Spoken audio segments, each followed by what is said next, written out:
everyone. Andrew, why don't you go ahead? Andrew Dinan, I'm playing King John. Okay. Julie?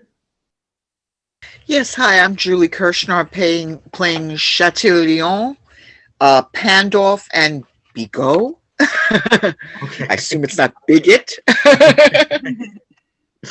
Anne? Oh, you're muted, Anne.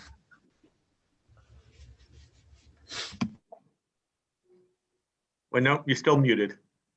Can you unmute yourself? There you go. All right. And Hammond, I'm playing Queen Elinor. Excellent. Jackie.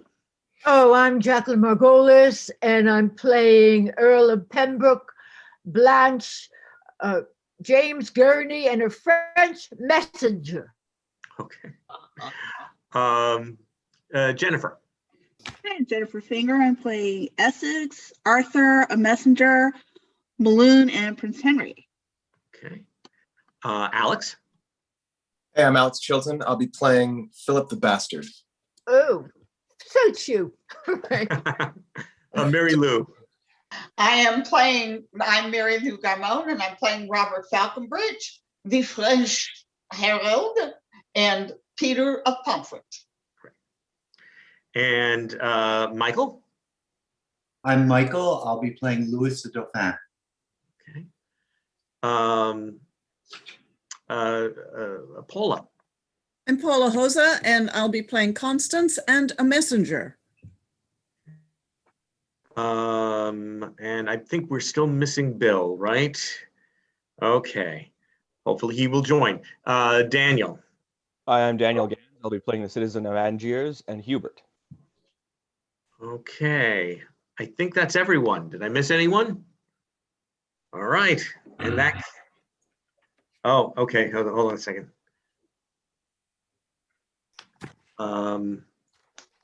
We've got someone who's in. Bill is in the attendees. Hold on one second.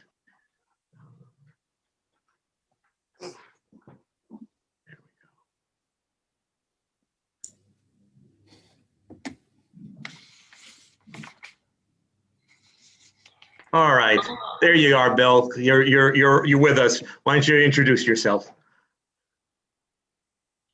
You're muted. Bleichenberg, and I am playing the King of France. Excellent. All right, so if everyone will turn off their cameras and microphones and then just come on when you are on stage. This is The Life and Death of King John by William Shakespeare. Actus prima, scena prima. Enter King John, Queen Elinor, Pembroke, Essex, Salisbury, with the Chattylion of France. Now say, Chattylion, what would France with us? You're muted, Julie. Thus, after greeting, speaks the King of France. In my behavior to this majesty, the borrowed majesty of England here. Strange beginning, borrowed majesty. Oh, silence, good mother. Hear the embassy.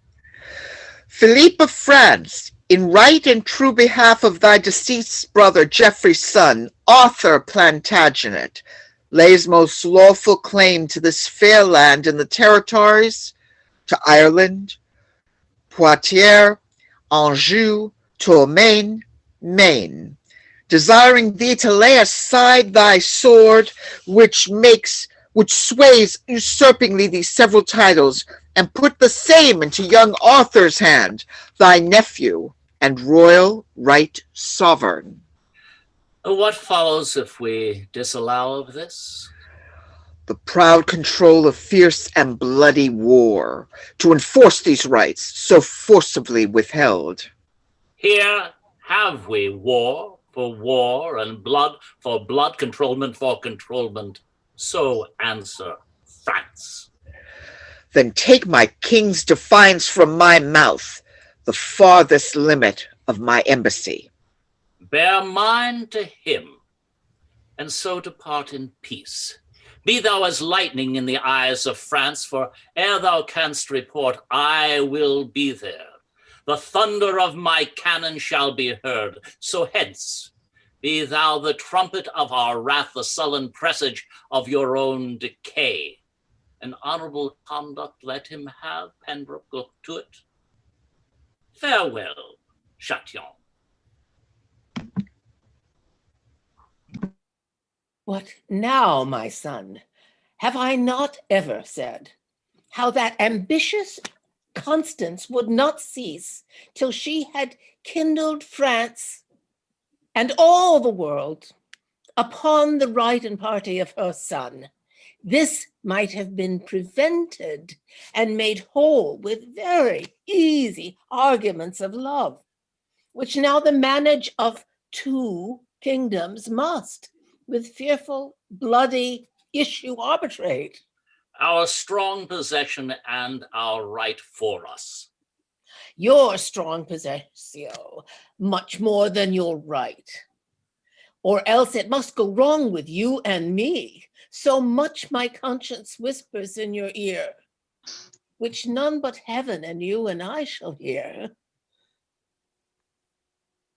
Enter a sheriff.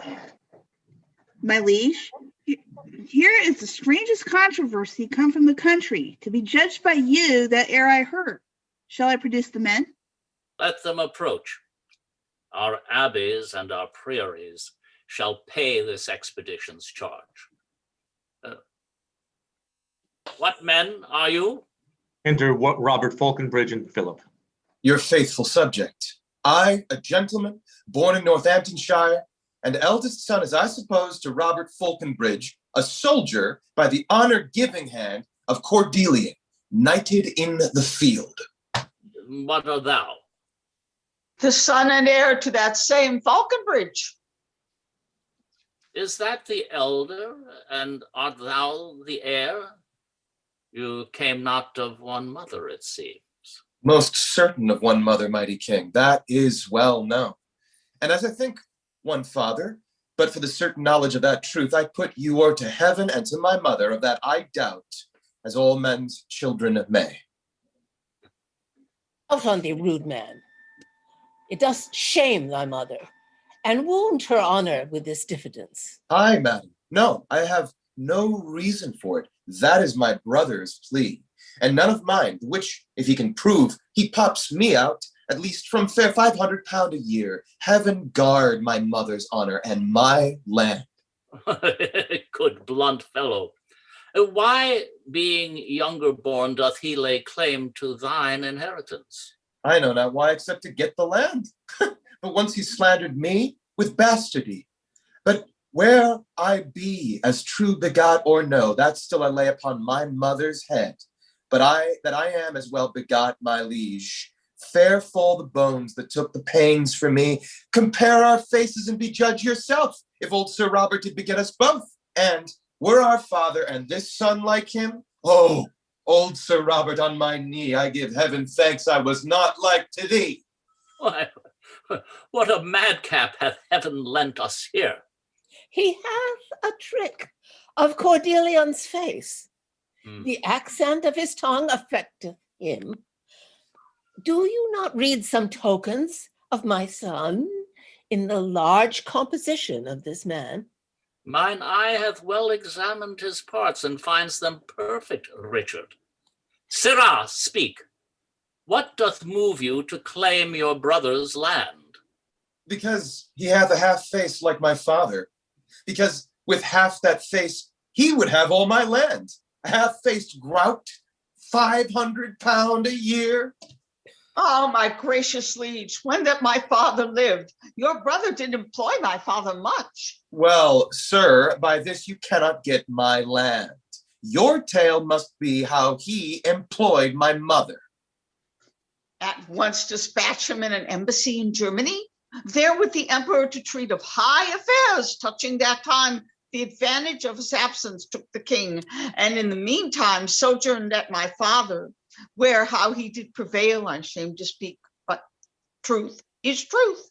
And a large length of seas and shores between my father and my mother lay, And I have heard my father speak himself when this same lusty gentleman was got upon his deathbed. He by will bequeathed his land to me and took it on his death. That is my mother's son, was none of his. And if he were, he came into the world full 14 weeks before his course of time. Then, good my liege, let me have what is mine, my father's land, as my father will. Sirrah, your brother is legitimate. Your father's wife did after wedlock bear him, and if she did play false, the fault was hers, which fault lies on the hazards of all husbands that marry wives. Tell me, how if my brother, who, as you say, took pains to get this son, had of your father claimed this son for his, in sooth, good friend, your father might have kept this calf, bred from his cow, from all the world. In sooth he might. Then if he were my brother's, my brother might not claim him, nor your father, being none of his, refuse him. This concludes. My mother's son did get your father's heir must have your father's land. Then shall my father's will be of no force to dispossess that child which is not his? Of no more force to dispossess me, sir, than was his will to get me, as I think. Whether thou hadst, thou rather be of Faulconbridge, and like thy brother to enjoy thy land, or the reputed son of Chattylion, lord of thy presence, and no land beside. Madam, and if my brother had my shape and I had his, Sir Robert's like him, and if my legs were to such riding rods, to my arms such eel's skin stuffed, my face so thin that mine ear I durst not stick a rose, lest men should say, look where 3 farthings goes, and to his shape were heir to all this land. Would I might never stir from off this place.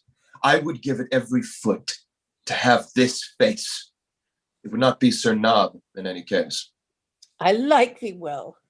Wilt thou forsake thy fortune, bequeath thy land to him, and follow me? I am a soldier, and now bound to France. Brother, take you my land, I'll take my chance. Your face hath got £500 a year, yet sell your face for 5 pence, and 'tis dear. Madam, I'll follow you unto the death. Nay, I would have you go before me thither. Our country manners give our betters way. What is thy name? Philip, my liege, so is my name begun. Philip, good old Sir Robert's wife's eldest son. From henceforth bear his name whose form thou bearest. Kneel thou down, Philip. Now rise more great. Arise, Sir Richard the Plantagenet. Brother by the mother's side, give me your hand. My father gave me honor, yours gave land. Now, blessed be the hour by night or day when I was got, Sir Robert was away. The very spirit of Plantagenet. I am thy grandame, Richard. Call me so. Madam, by chance, but not by truth. What though? Something about the little from the right in at the window, or else o'er the hatch. Who dares not stir by day must walk by night.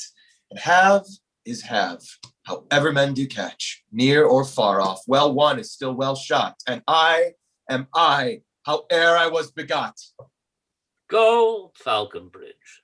Now thou hast thy desire. A landless knight makes thee a landed squire. Come, madam, and come, Richard, we must speed to France. For it is more than need. Brother, adieu, good fortune come to thee, for thou wast got the way of honesty. Exeunt all but bastard. A foot of honor better than I was, but many a foot of land the worse. Well, now, Annie Joan, a lady, good end, Sir Richard, God of mercy. And if his name be George, I'll call him Peter, for no honor to forget men's names. 'Tis too respective and too sociable for your conversion. Now, your traveler, he and his toothpick, my worship's mess. And when my nightly stomach is sufficed, why then I suck my teeth and catechize my picked man of countries, my dear sir. Thus leaning on mine elbow, I begin. I shall beseech you that is question now, and then comes answer like an absent book. Oh, sir, says answer, at your best command, at your employment, at your service, sir. No, sir, says answer, says question, I, sweet sir, at yours. And so answer knows what question would, saving in dialogue of compliment and talking of the Alps and the Apennines, the Pyrenean and the River Po, it draws towards supper in conclusion so. But this is worshipful society, and fits the mountain spirit like myself. For he is but a bastard to the time that doth not smoke of observation. And so am I, whether I smack or no, and not alone in habit and device, exterior form, outward accoutrement, but from the inward motion to deliver sweet, sweet, sweet poison for the age's tooth, which, though I will not practice to deceive, yet to avoid deceit, I mean to learn, for it shall strew the footsteps of my rising. But who comes in such haste in riding robes? What woman post is this? Has she no husband that will take the pains to blow a horn before her? Oh, me! It is my mother! Ah, oh, no, good lady, what brings you to court so hastily? Enter Lady Faulconbridge and James Gurney. Where is that slave, your brother? Where is he that holds in chase mine honor up and down? My brother Robert, old Sir Robert's son, Colburn the giant, the same mighty man. Is it Sir Robert's son that you seek so? Sir Robert's son? Aye, thou unreverend boy. Sir Robert's son? Why scorn'st thou at Sir Robert? He is Sir Robert's son, and so art thou. James Gurney, wilt thou leave us a while? Oh, good lave, good Philip. Philip, Sparrow, James, there's toys abroad, and I'll tell thee more. Exit James. Now, I was not old Sir Robert's son. Sir Robert might have eat his part in me upon Good Friday, and yet broke his fast. Sir Robert could do well, Mary, to confess could not get me. Sir Robert could not do it. We know his handiwork, therefore, good mother. To whom am I beholding for these limbs? Sir Robert never hoped to make this leg. Hast thou conspired with thy brother too, that for thine own gain shouldst defend mine honor? What means this scorn, that thou most untoward knave? Night, good mother, basilica-like. What I am dubbed, I have it on my shoulder. But mother, I am not Sir Robert's son. I have disclaimed Sir Robert and my land. Legitimation, name, and all is gone. Then, good mother, let me know my father. Some proper man, I hope. Who was it, mother? Hast thou denied thyself a Faulconbridge? As faithfully as I deny the devil. King Richard Chattylion was thy father. By long and vehement suit, I was seduced to make room for him in my husband's bed. Heaven lay not my transgression to my charge. That art the issue of my dear offense, which was so strongly urged past my defense. Now, by this light, were I to get again, madam, I would not wish a better father. Some sins do bear their privilege on earth, and so doth yours. Your fault was not your folly. Needs must you lay your heart at his dispose, subjected tribute to commanding love, against whose fury and unmatched force the aweless lion could not wage the fight, nor keep his princely heart from Richard's hand. He that perforce robs lions of their hearts may easily win a woman's. I, my mother, with all my heart, I thank thee for my father, who lives and dares but say thou didst not well. When he was got, I'll send his soul to hell. Come, lady, I will show thee to my kin, and they shall say, when Richard me begot, if thou had said him nay, it had been sin. Who says it was? He lies. I say 'twas not. Exeunt. Scena secunda. Enter before Angiers Philip, King of France, Louis Dauphin, Austria, Constance, Arthur. Before Angiers well met, brave Austria, Arthur, that great forerunner of thy blood, Richard, that robbed the lion of his heart and fought the holy wars in Palestine, by this brave duke came early to his grave, and for amends to his posterity, at our importance hither is he come, to spread his colors, boy, in thy behalf, and to rebuke the usurpation of thy unnatural uncle, English John. Embrace him, love him, give him welcome hither. God shall forgive you Coeur Leon's death, the rather that you give his offspring life, shadowing the right under your wings of war. I give you welcome with a powerless hand, but with a heart full of unstained love, welcome before the gates, Angier Duke. A noble boy, who would not do thee right? Upon thy cheek lay I this zealous kiss, mwah, mwah, as seal to this indenture of my love, that to my home I will no more return, till Angiers and the right thou hast in France, together with that pale, that white-faced shore, whose foot spurns back the ocean's roaring tides, and coops from other lands her islanders, even till that England, hedged in with the main, that water-walled bulwark still secure, and confident from foreign purposes, even till that utmost corner of the west, salute thee for her king. Till then, fair boy, will I not think of home, but follow arms. Oh, take his mother's thanks, a widow's thanks, till your strong hand shall help give him strength to make a more requital to your love. The peace of heaven is theirs, that lift their swords in such a just and charitable war. Well then, to work our cannon shall be bent against the brows of this resisting town. Call for our chiefest men of discipline to call the plots of best advantages. We'll lay before this town our royal bones, wade to the marketplace in French men's blood, and we will make it subject to this boy. Stay for an answer to your embassy, lest unadvised you stain your swords with blood.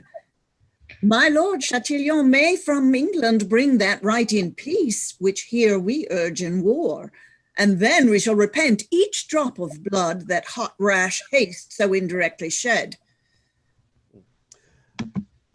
Enter Chatillon. I wonder, lady, lo, upon thy wish, our messenger Chatillon is arrived. What England says, say briefly, gentle lord, and we coldly pause for thee, Chatillon, speak. Then turn your forces from this paltry siege, and stir them up against a mightier task.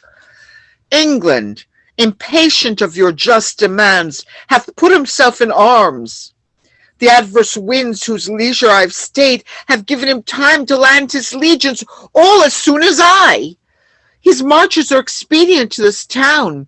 His force is strong, his soldiers confident. With him along is come the mother Queene, an ace stirring him to blood and strife. With her, her niece, the Lady Blanche of Spain. With them, a bastard of the king's descent, and all the unsettled humors of the land. Rash, inconsiderate, fiery voluntaries, with ladies' faces and fierce dragon spleens, have sold their fortunes at their native homes, bearing their birthrights proudly on their backs, to make a hazard of new fortunes here. In brief, a braver choice of dauntless spirits than now the English bottoms have wafted o'er did never float upon the swelling tide to do offense and scathe in Christendom. The introduction of their churlish drums cuts off more circumstance. They are at hand.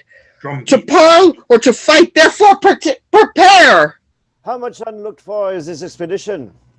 By how much unexpected, by so much we must awake endeavor for defense, for courage mounteth with occasion. Let them be welcome then, we are prepared. Enter King of England, bastard, Queen, Blanche, Pembroke, and others. Peace be to France. If France in peace permit our just and lineal entrance to our own. If not, lead France, and peace ascend to heaven, whilst we, God's wrathful agent, do correct their proud contempt that beats his peace to heaven. Peace be to England. That war return from France to England, there to live in peace. England we love, and for that England's sake, with burden of our armor here we sweat. This toil of yours should be a work of thine, but thou from loving England art so far that thou hast underwrought his lawful king, cut off the sequence of posterity, outfaced infant state, and done a rape upon the maiden virtue of this crown. Look here upon thy brother Geoffrey's face.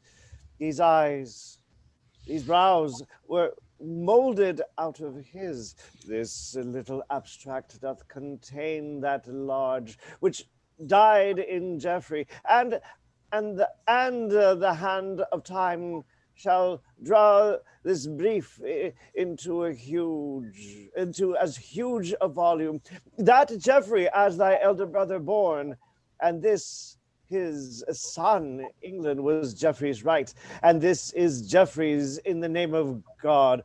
How comes it then that thou art called a king, when living blood doth in these temples beat, which owe the crown that thou masterest?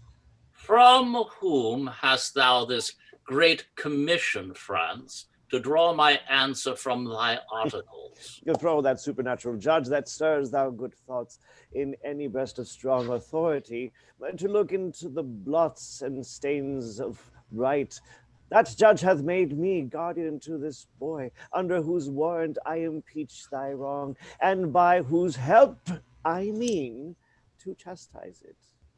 Alack, thou dost usurp authority. Excuse it is to beat usurping down. And that's you. My queen? Mum, you're mute. Who is it? Thou dost call usurper, France. Let me make answer. Thy usurping son. Out insolent, thy bastard shall be king. That thou mayst be a queen and check the world. My bed was ever to thy son as true as thine was to thy husband. And this boy liker in feature to his father Geoffrey than thou and John, in manners being as like as rain to water or devil to his dam. My boy a bastard? By my soul, I think his father never was so true begot. It cannot be, and if thou wert his mother. There's a good mother, boy, that blots thy father. There's a good grandam, boy, that would blot thee. Peace! Hear the crier!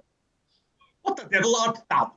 One that will play the devil with you, sir, and may catch your hide in you alone. You are the hare of whom the proverb goes, whose valor plucks dead lions by the beard. I'll smoke your skin coat, and I catch you right, sir, and look to thy faith, I will of faith.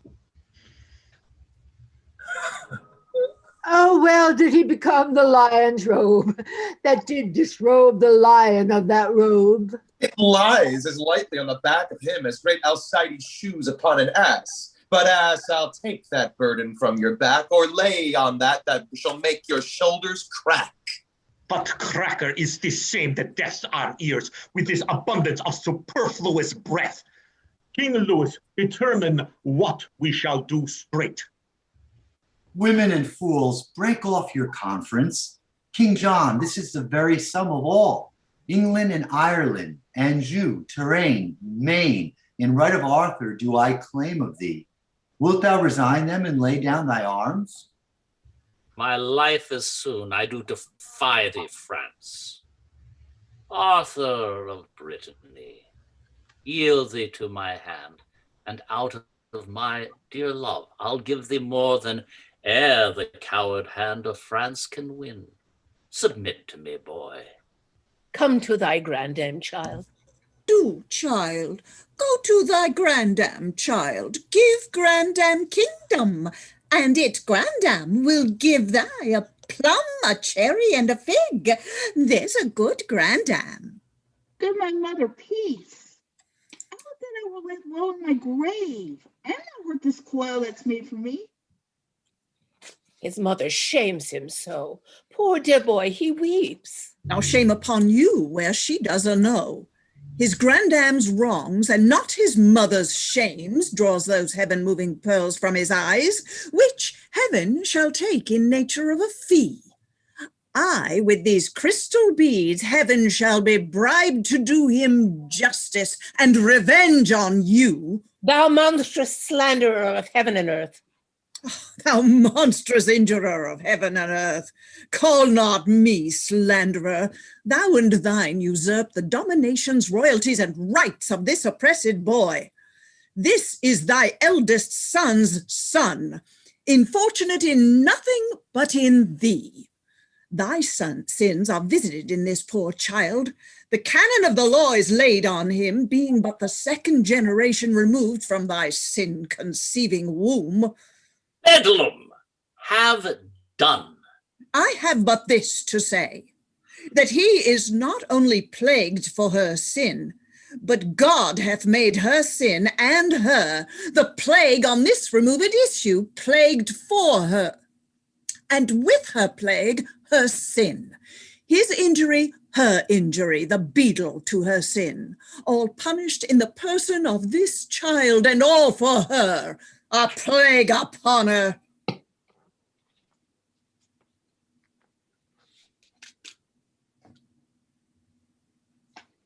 Anne, that's you.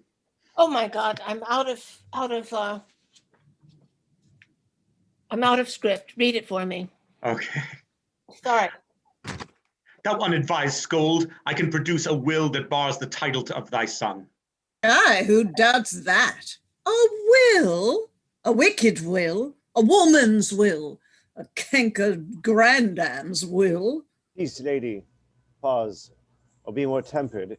It ill beseems this presence to cry aim to these ill-tuned repetitions. Some trumpet summon hither to the walls these men of Angiers.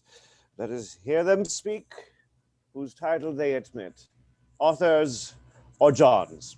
Trumpet sounds. Enter a citizen upon the walls. 'Tis France Warned us to for the England. walls. 'Tis France for England. Ah, England for itself, you men of Angiers, and my loving subjects.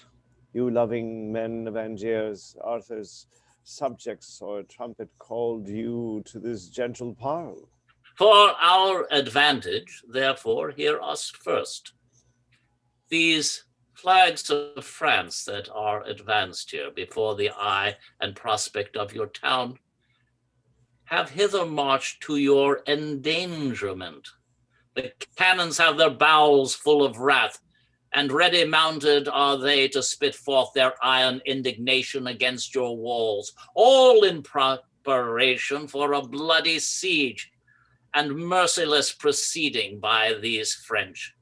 Comfort your city's eyes, your winking gates, and but for our approach, those sleeping stones that as a waist doth girdle you about, by the compulsion of their ordinance by this time would have fixed beds of lime had been disinhabited, and wide havoc made in bloody power to rush upon your peace. But on the sight of us, your lawful king, who painfully, with much expedient march, have brought a countercheck before your gates, to save unscratched your city's threatened cheeks. Behold, the French, amazed, vouchsafe a pall, and now instead of bullets wrapped in fire, to make a shaking fever of your walls, they shoot but calm words folded up in smoke, to make a faithless error in your ears, which trust accordingly, kind citizens, and let us in your king, whose labored spirits, forewearied in this action of swift speed, craves harborage within your city walls. When I have said, make answer to us both. Lo, in this right hand, whose protection is most divinely vowed upon the right of him it holds, stands young Plantagenet, son to the elderly brother of this man, and king o'er him, and all that he enjoys. For this downtrodden equity we tread in warlike march these greens before your town, being no further enemy to you than the constraint of hospitable zeal in the relief of this oppressed child religiously provokes. Be pleased then to pay that duty which you truly owe to him that owes it, namely this young prince, and then our arms, like to a muzzled bear, save in aspect, hath all offense sealed up. Our cannon's malice vainly shall be spent against the invulnerable clouds of heaven, and with a blessed and unvexed retire, with unhacked swords and helmets all unbruised, we will bear home that lusty blood again, which here we came to spout against your town, and leave your children, wives, and you in peace. But if you fondly pass our proffered offer, this 'tis not the rounder of your old-faced walls can hide you from our messengers of war, though all these English and their disciple were harbored in their rude circumference. Then tell us, shall your city call us lord in that behalf which we have challenged it? Or shall we give the signal to our rage and stalk in blood to our possession? In brief, we are the King of England's subjects. For him and in his right we hold this town. Acknowledge then the king and let me in. That can we not, but he that proves the king, to him will we prove loyal. Till that time have we rammed up our gates against the world. Doth not the crown of England prove the king? And if not that, I bring you witnesses, twice 15,000 hearts of England's breed, Bastards and else. who verify our title with their lives. As many and as well born bloods are those. Some bastards too. Stand in the face of contradict his claim. Till you compound whose right is worthiest, we, for the worthiest, hold the right from both. Then God forgive the sin of all those souls that to their everlasting resistance, before the dew of evening fall, shall fleet in dreadful trial of our kingdom's king. Amen. Amen, Mount Chevalier, to arms. St. George that swinged the dragon, and ere since sits on horseback at my hostess' door, teach us some sense. Sirrah, were I at home at your den, sirrah, with your lioness, I would set an ox head to your lion's head, and make a monster of you. Heath, no more. Oh, tremble, for you hear the lion roar. Up higher to the plain, where we'll set forth in best appointment all our regiments. Speed then, to take advantage of the field. It shall be so, and at the other hill command the rest to stand. God and our right. Exeunt. Here, after excursions, entered the herald of France with trumpets to the gates.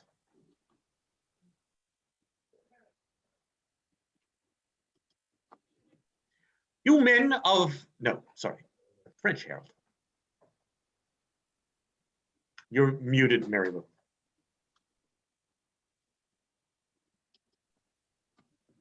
You need to unmute yourself, Mary Lou. Whoop. There you go. You men of El Shields, open wide your gates and let young Arthur, Duke of Bretagne, in, who by the hand of France this day hath made much work or tears in many an English mother, whose sons lie scattered on the bleeding ground. Many a widow's husband groveling lies, coldly embracing the discolored earth.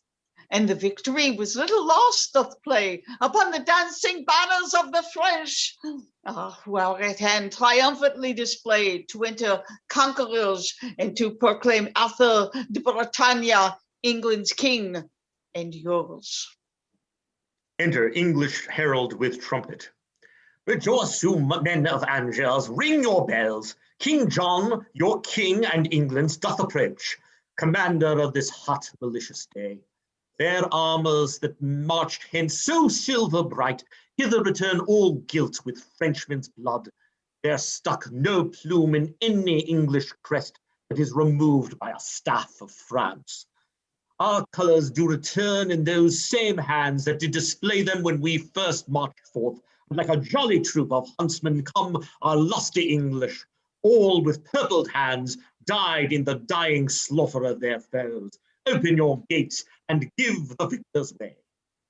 Heralds, from off our towers we might behold from first to last the onset and retire of both yonder armies, whose equality by our best eyes cannot be censured. Blood hath bought blood, and blows have answered blows, strength matched with strength, and power confronted power. Both are alike, and both alike we like. One must prove greatest. While they weigh so even, we hold our town for neither, yet for both. Enter the two kings with their powers at several doors. France, hast thou yet more blood to cast away? Say, shall the current of our right roam on, whose passage vexed with thy impediment shall leave his native channel, and o'erswell with course disturbed even thy confining shores, unless thou let his silver water keep a peaceful progress to the ocean? England, thou hast not saved one drop of blood in this hot trial, more than we in France rather lost more.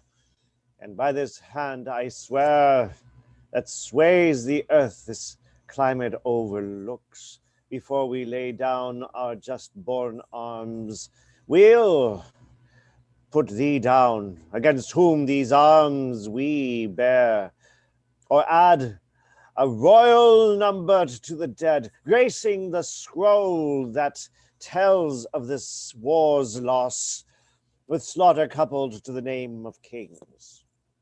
Majesty, how high thy glory towers when the rich blood of kings is set on fire. Oh, now doth death line his dead chaps with steel.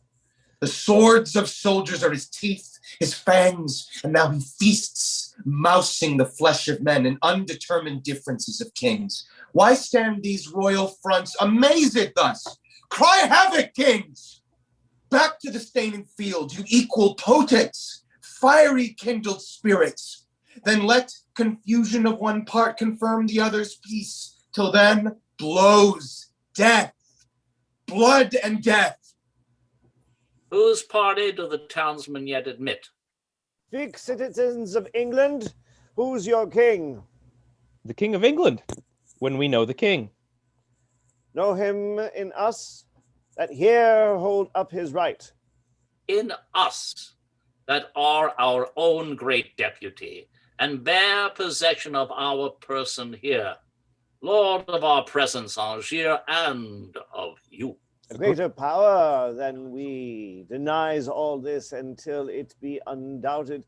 We do lock our former scruple in our strong barred gates, kings of our fear, until our fears resolved to be by some certain king purged and deposed. By heaven, those scroils of Angiers flout you, kings, and stand securely on their battlements, as in a theater whence they gape and point at your industrious scenes and acts of death. Your royal presences be ruled by me. Do like the mutinies of Jerusalem. Be friends a while, and both conjointly bend your sharpest deeds of malice on this town. By east and west, Let France and England mount their battering cannon, charge it to the mouths, till their soul-fearing clamors have rolled down the flinty ribs of this contemptuous city. I'll play incessantly upon these jades, even till unfenced desolation leave them as naked as the vulgar air. That done, dissever your united strengths, and part your mingled colors once again. Turn face to face, and bloody point to point. Then in a moment, fortune shall cull forth out of one happy side her minion, to whom in favor she shall give the day, and kiss him with a glorious victory. How like you, this wild council, mighty states, smacks it something of the policy? Now by the sky that hangs above our heads, I like it well.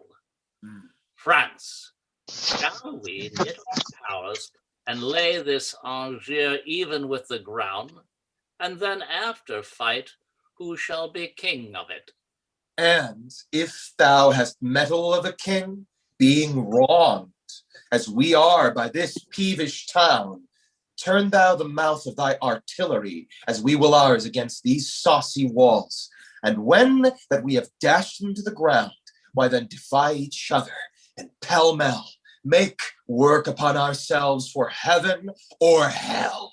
Let it be so. Say, where will you assault? We from the west will send destruction into this city's bosom. I from the north. Our thunder from the south shall rain their drift of bullets on this town. O prudent discipline, from north to south, Austria and France shoot each other in the mouth.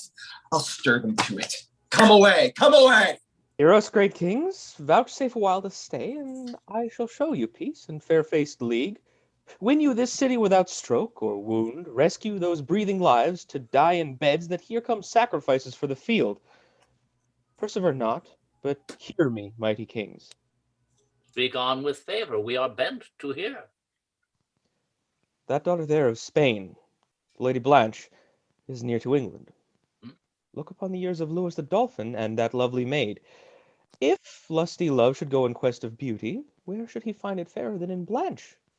If zealous love should go in search of virtue, where should he find it purer than in Blanche? If love ambitious sought a match of birth, whose veins bound richer blood than Lady Blanche? Such as she is in beauty, virtue, birth, is the young Daulphin every way complete. If not complete of, say he is not she, and she again wants nothing to name want, if want it be not that she is not he. He is the half part of a blessed man, left to be finished by such as she. And she a fair divided excellent, whose fullness of perfection lies in him. Oh, two such silver currents, when they join, do glorify the banks that bound them in, and two such shores to two such streams made one. Two such controlling bounds shall you be, kings, to these two princes, if you marry them. This union shall do more than battery can to our fast-closed gates. For at this match, with swifter spleen than powder can enforce, the mouth of passage shall we fling wide ope, and give you entrance. But without this match, the sea enraged is not half so deaf, lions more confident, mountains and rocks more free from motion, no, not death himself in mortal fury, half so peremptory as we to keep this city. Here's a stay that shakes the rotten carcass of old death out of his rags. Here's a large mouth indeed that spits forth death and mountains, rocks and seas. Talks as familiarly of roaring lions as maids of 13 do of puppy dogs. What cannoneer begot this lusty blood? He speaks plain cannon fire and smoke and bounce. He gives the bastinado with his tongue. Our ears cudgel, not a word of his, but buffets better than with a fist of France. Soon I was never so bethumped with words since I first called my brother's father dad.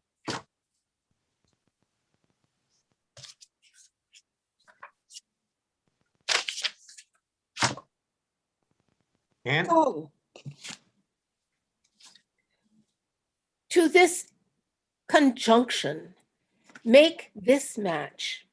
Give with our niece a dowry large enough, for by this knot thou shalt so surely tie thy now unsured assurance to the crown. that yon green boy shall have no son.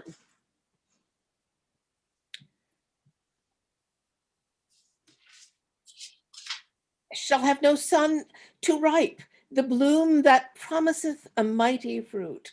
I see a yielding in the looks of France. Mark how they whisper, urge them, while their souls are capable of this ambition, lest zeal, now meted by the windy breath of soft petitions, pity and remorse, cool and congeal again to what it was.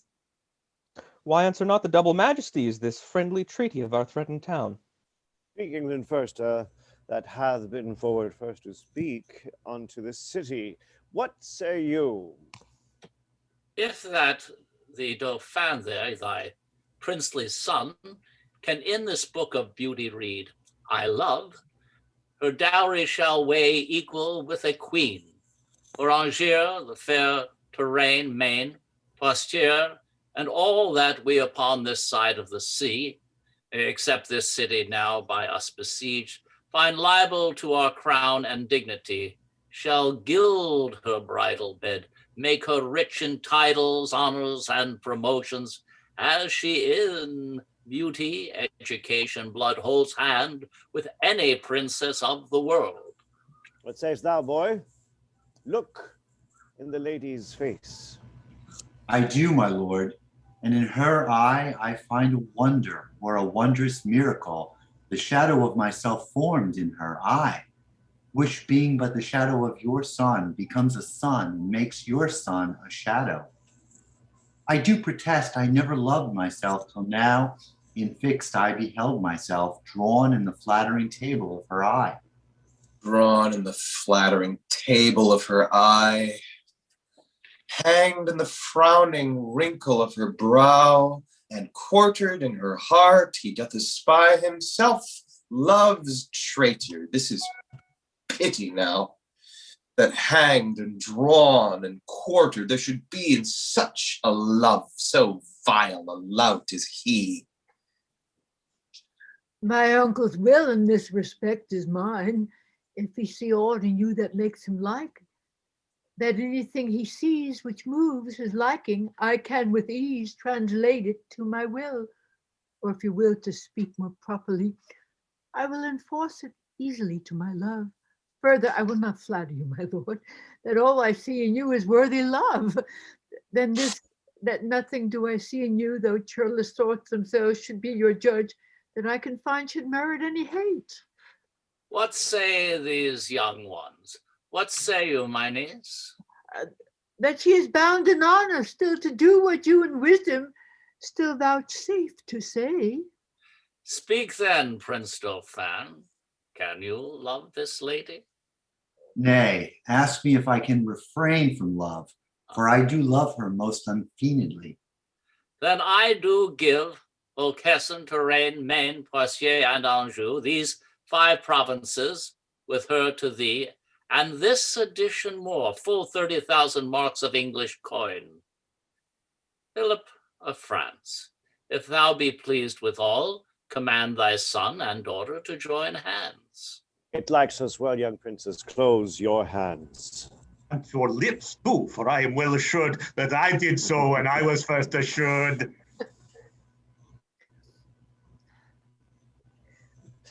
Now, citizens of Angers, ope your gates, that in that amity which you have made for us, for at St. Mary's Chapel presently, the rites of marriage shall be solemnized. Is not the lady Constance in the troop? I know she is not for this match made up. Her presence would have interrupted much. Which is she? And her son, tell me, who knows? She is sad and passionate at your highness's tent. And by my faith, this league that we have made will give her sadness very little cure.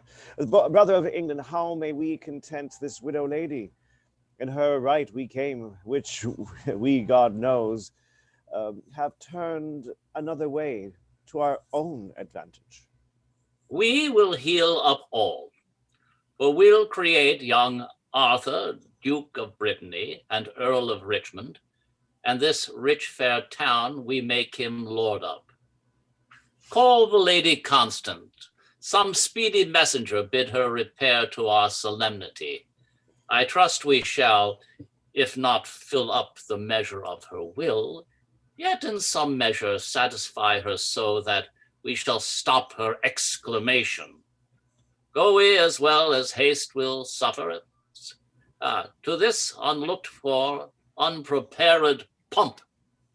Exeunt. Mad world, mad kings, mad composition. John to stop Arthur's title in the whole hath willingly departed with a part, and France, whose armor conscience buckled on, whom zeal and charity brought to the field as God's own soldier, rounded in the ear with that same purpose changer, that sly devil, that broker that still breaks the page of faith, that daily break vow, he that wins of all, of kings, of beggars, old men, young men, maids who, having no external thing to lose but the word maid, cheats the poor maid of that smooth-faced gentleman, tickling commodity, the bias of the world, who of itself is peased well, made to run even upon even ground, till this advantage, this vile drawing bias, this way of motion, this commodity, makes it take head from all indifferency, from all direction, purpose, course, intent. And this same bias, this commodity, this bawd, this broker, this all-changing word, clapped on the outward eye of fickle France, hath drawn from him, from his own determined aid, from a resolved and honorable war, to a most base and vile concluded peace.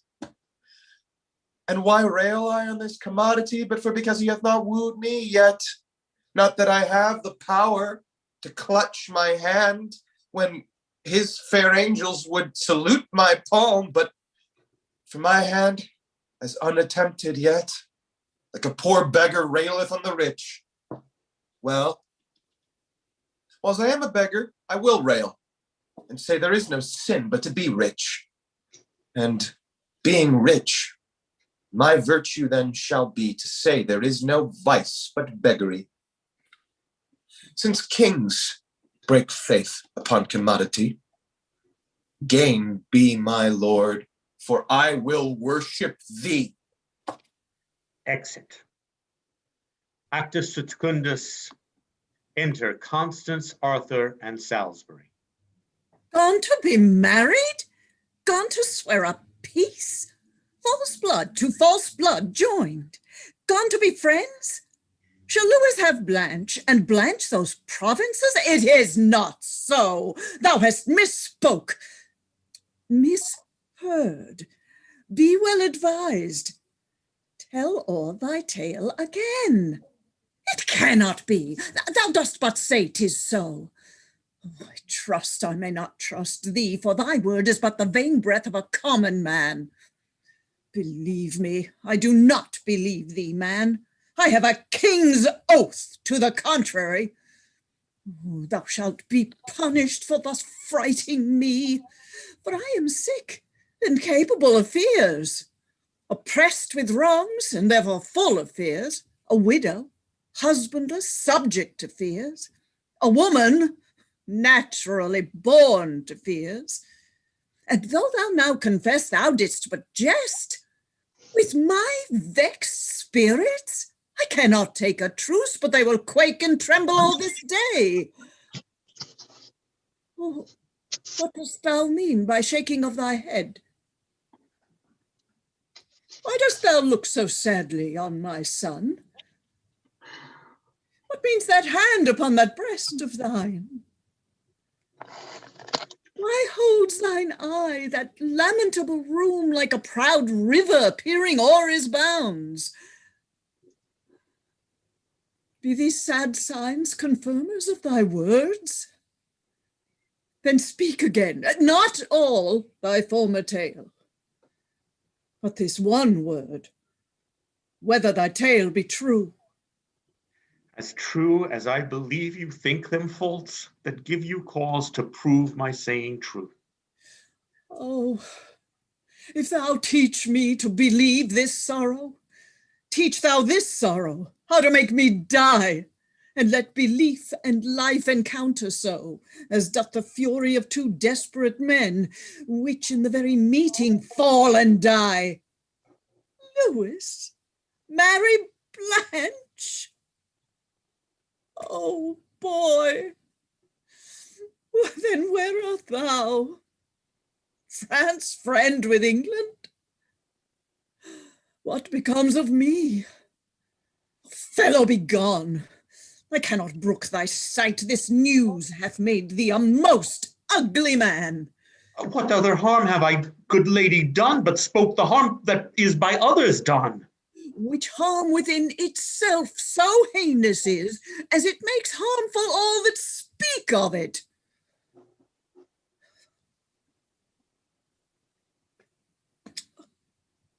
I do beseech you, madam, be content.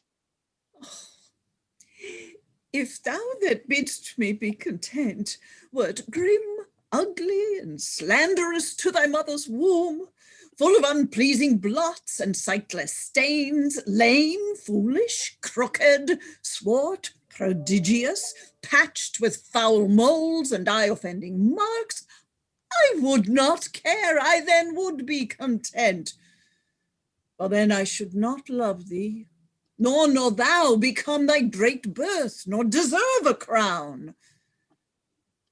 But thou art fair, and at thy birth, dear boy, nature and fortune joined to make thee great. Of nature's gifts thou mayst with lilies boast, and with the half-blown rose. But fortune, oh, she is corrupted, changed, and won from thee.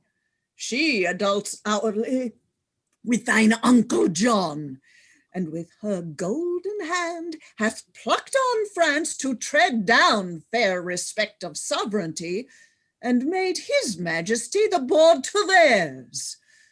France is bawd to fortune and King John, that strumpet fortune and usurping John.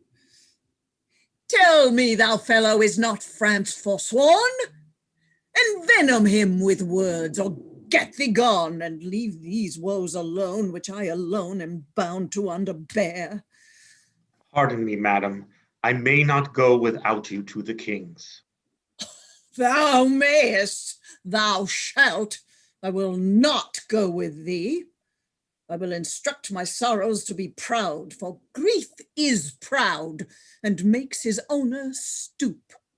To me and to the state of my great grief let kings assemble, for my grief's so great that no supporter but the huge firm earth can hold it up. Here I and sorrows sit. Here is my throne. Bid kings bow to it. Actus tertius sine prima. Enter King John, France, Daulphin, Blanche, Elinor, Philip, Austria, and Constance. It's true, fair daughter, that this blessed day ever in France shall be kept festival.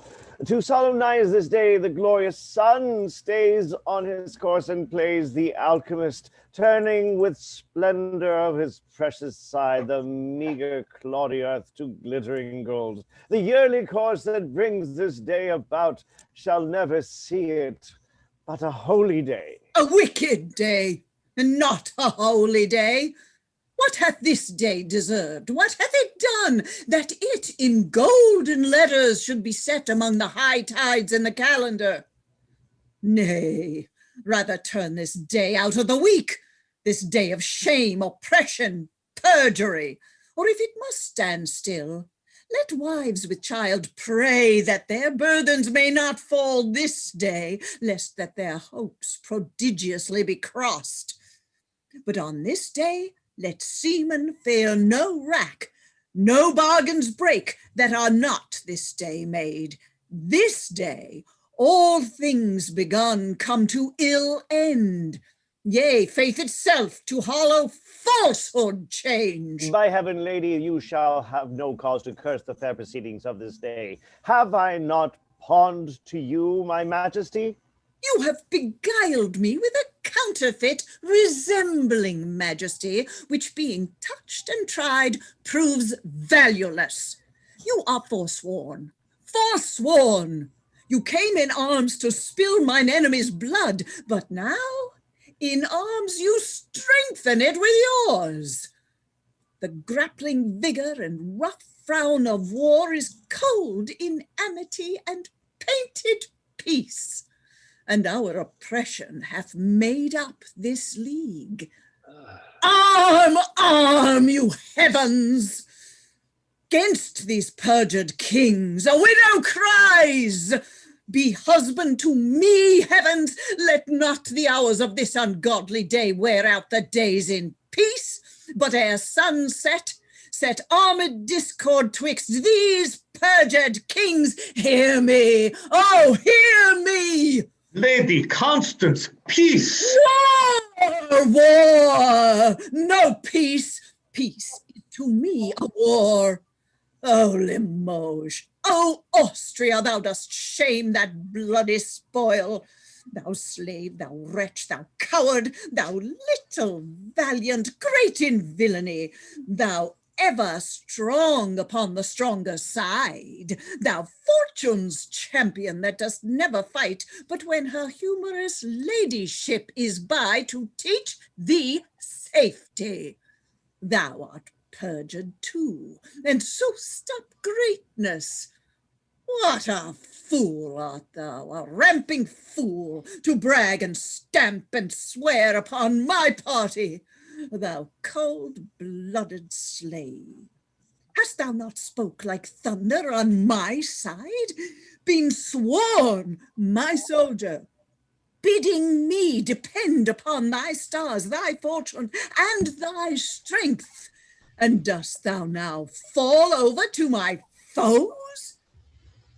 Thou wear a lion's hide, doff it for shame, and hang a calf's skin on those recreant limbs. Oh, that a man should speak those words to me. And hang a calf's skin on those recreant limbs. Thou darest not say so, villain, for thy life. And hang a calf's skin on those recreant limbs. We like not this, thou dost forget thyself. Enter Pandulph. Here comes the holy legate of the Pope. Hail, you anointed deputies of heaven. To thee, King John, my holy errand is. I, Pandulph, a fair Milan cardinal, and from Pope Innocent the legate here, do in his name religiously demand why thou against the church, our holy mother, so willfully dost spurn, and force perforce keep Stephen Langton, chosen Archbishop of Canterbury, from that holy see. This in our foresaid holy father's name, Pope Innocent, I do demand of thee. What earthy name to interrogatories can test the free breath of a sacred king?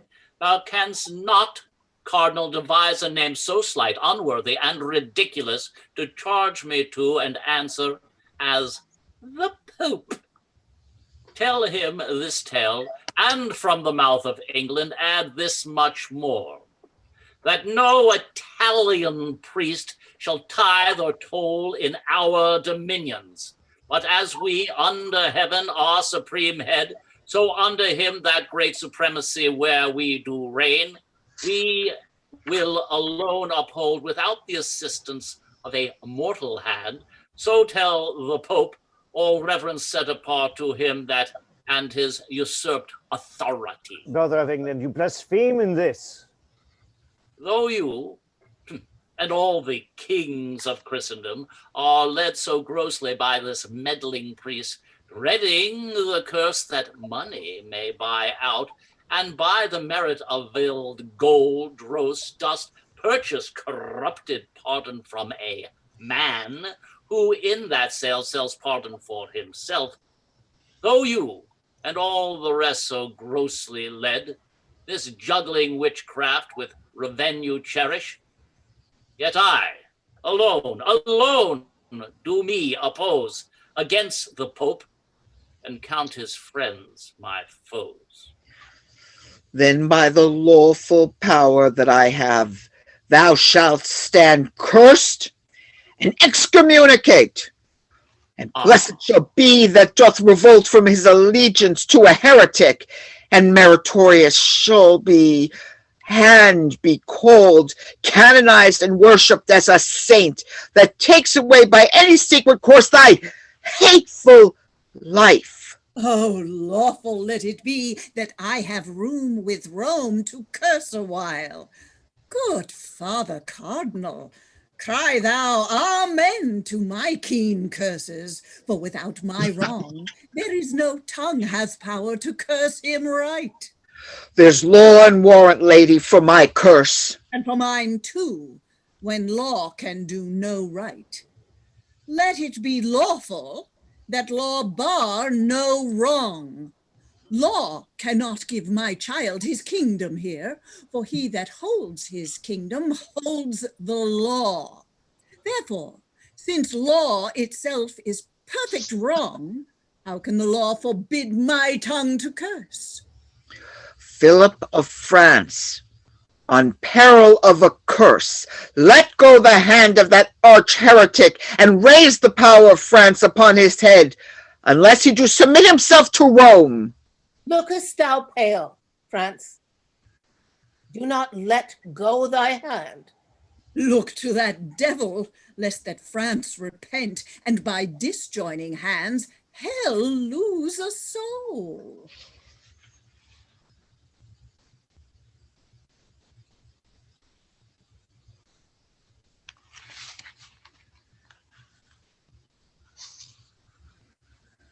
Austria. Austria, yo. King Right. Philip. King Philip, listen to the cardinal.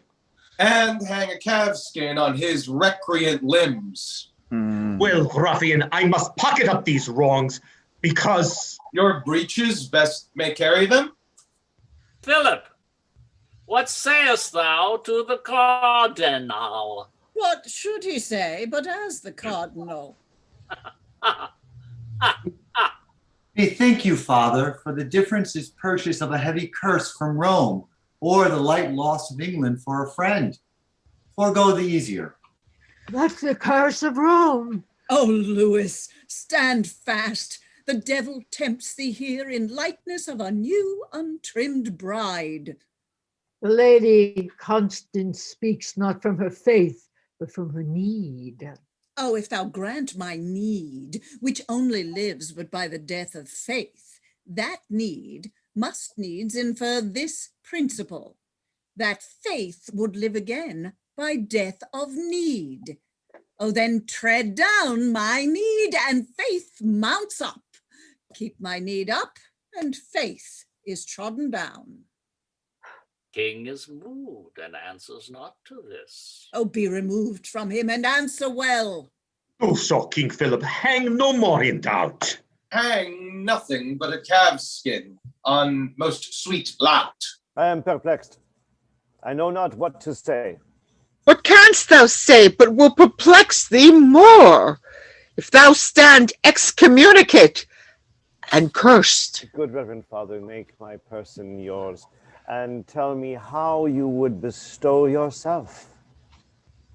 This royal hand and mine are newly knit, and the conjunction of our inward souls married in league, coupled and linked together. With all religious strength of sacred vows, the latest breath that gave the sound of words was deep sworn faith, peace, amity, true love between our kingdoms and our royal selves. And even before this truce, but new before, no longer than we well could wash our hands to clap his royal bargain up of peace. Heaven knows they were besmeared and overstained with slaughter's pencil, where revenge did paint the fearful difference of incensed kings. And shall these hands so lately purged of blood, so newly joined in love, so strong in both, unyoke this seizure and this kind regret? Play fast and loose with faith, so just with heaven, make such unconstant children of ourselves as now again to snatch our palm from palm, unswear faith sworn, and on the marriage bed of smiling peace to march a bloody host and make a riot of the gentle brow of true sincerity? O holy sir, my reverend father, let it not be so. Out of your great device, ordain, impose some gentle order, and then we shall be blessed to do your pleasure and continue friends. All form is formless, order orderless, save what is opposite to England's love. Therefore to arms, be champion of our church, or let the church our mother breathe her curse, a mother's curse, on her revolting son. France, thou mayest hold a serpent by the tongue, a cased lion by the mortal paw, a fasting tiger safer by the tooth, than keep in peace that hand which thou dost hold. I may disjoin my hand, but not my faith. So makest thou faith an enemy to faith, and like a civil war setst oath to oath and tongue against thy tongue. O let thou vow first made to heaven, first be to heaven performed, that is, to be the champion of our church. What since thou sworest is sworn against thyself, and may not be performed by thyself. For that which thou hast sworn to do amiss is not amiss when it is truly done. Being not done, where doing tends to ill, the truth is then most done not doing it. The better act of purposes mistook is to mistake again, though indirect, yet indirection thereby grows direct, and falsehood cures as fire cools fire within the scorched veins of one new burned. It is religion that doth make vows kept.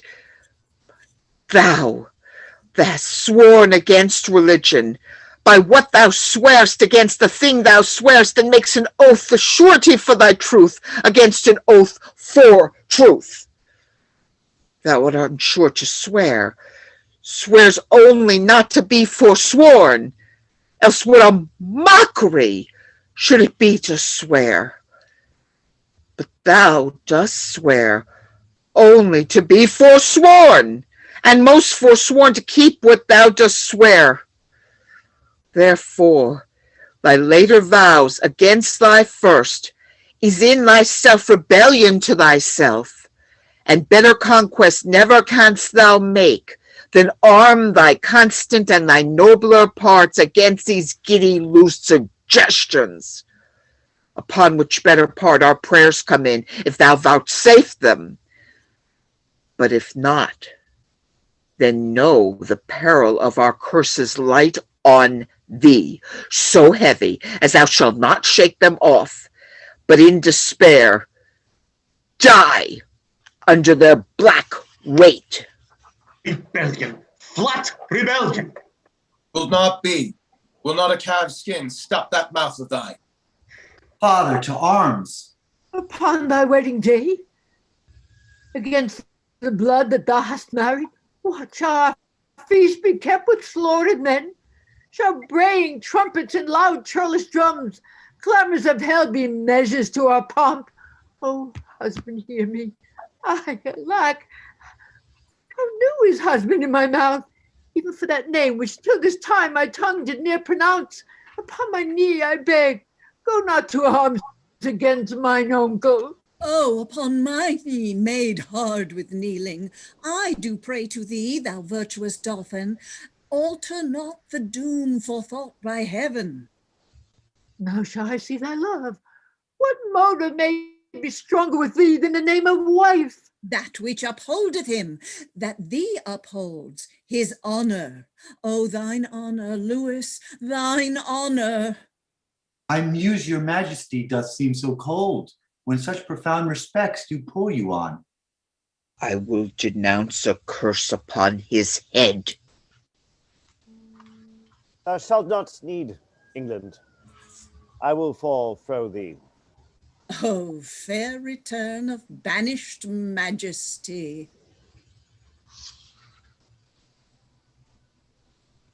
Oh, foul revolt of French inconstancy. France, thou shalt rule this hour within this hour. Old time, the clock setter, thou bold sexton time, is it as he will? Well then, France shall rue. Sons are cast with blood, their day adieu. Which is the side that I must go withal? I am with both. Each arm hath a hand, and in their each army hath a hand, and in their rage I having hold of both, they whirl asunder and dismember me. Husband, I cannot pray that thou must win. Uncle, I needs must pray that thou mayest lose. Father, I may not wish the fortune thine. Grandam, I will not wish thy wishes thrive. Whoever wins on that side shall I lose, assured loss, before the match be played. Lady, within me, with me thy fortune lies. Oh, there where my fortune lives, there my life dies. Cousin, go draw our puissance together. France, I am burned up with inflaming wrath, a rage whose heat hath this condition, that nothing can allay, nothing but blood, the blood and dearest valued blood of France. Thy rage shall burn thee up, and thou shalt turn to ashes, ere our blood shall quench that fire. Look to thyself, thou art in jeopardy. No more than he that threats. To arms, let us hie! Exeunt. Scena secunda. Alarms, excursions. Enter bastard with Austria's head. Now by my life this day grows wondrous hot. Some airy devil hovers in the sky and pours down mischief. Austria's head lies there, while Philip breathes. Enter John, Arthur, and Hubert. While Philip breathes. Hubert, keep this boy. Philip, make up. My mother is assailed in our tent, and ta'en, I fear. My lord, I rescued her. Her highness is in safety, fear you not. But on my liege, for very little pains, will bring this labor to an happy end. Exit. Alarms, excursions, retreat. Enter John, Elinor, Arthur, Bastard, Hubert, and lords. So shall it be. Your grace shall stay behind, so strongly guarded. Cousin, look not sad. Thy grandam loves thee, and thy uncle will as dear be to thee as thy father was. Oh, this will make my mother die with grief. Cousin, away for England, haste before, and ere our coming, see thou shake the bags of hoarding abbots. Imprisoned angels set at liberty. The fat ribs of peace must by the hungry now be fed upon. Use our commission to its utmost force. Bell, book, and candle shall not drive me back, when gold and silver becks me to come on. I leave your highness. Grandam, I will pray, if ever remember to be holy, for your fair safety, so I kiss your hand. Farewell, gentle cousin.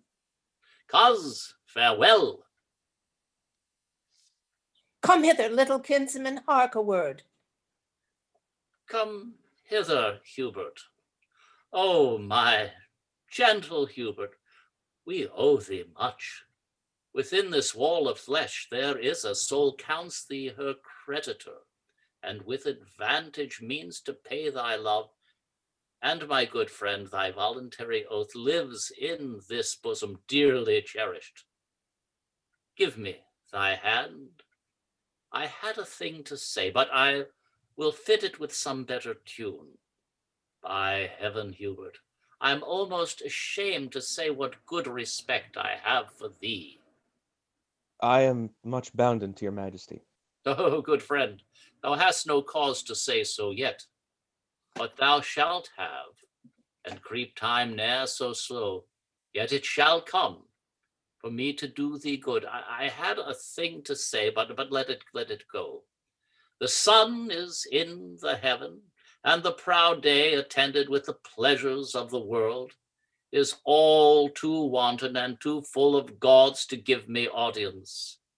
If the midnight bell did with his iron tongue and brazen mouth sound on into the drowsy race of night, if this same were a churchyard where we stand, and thou possessed with 1,000 wrongs, or if that sturdy spirit melancholy had baked thy blood and made it heavy thick, which else runs tickling up and down the veins, making the idiot laugh to keep men's eyes, to strain their cheeks to idle merriment, a passion hateful to my purpose, or if that thou couldst see me without eyes, hear me without thine ears, and make reply without a tongue, using conceit alone, without eyes, ears, and harmful sound of words, then, in despite of brooded watchful day, I would into thy bosom pour my thoughts, but I will not.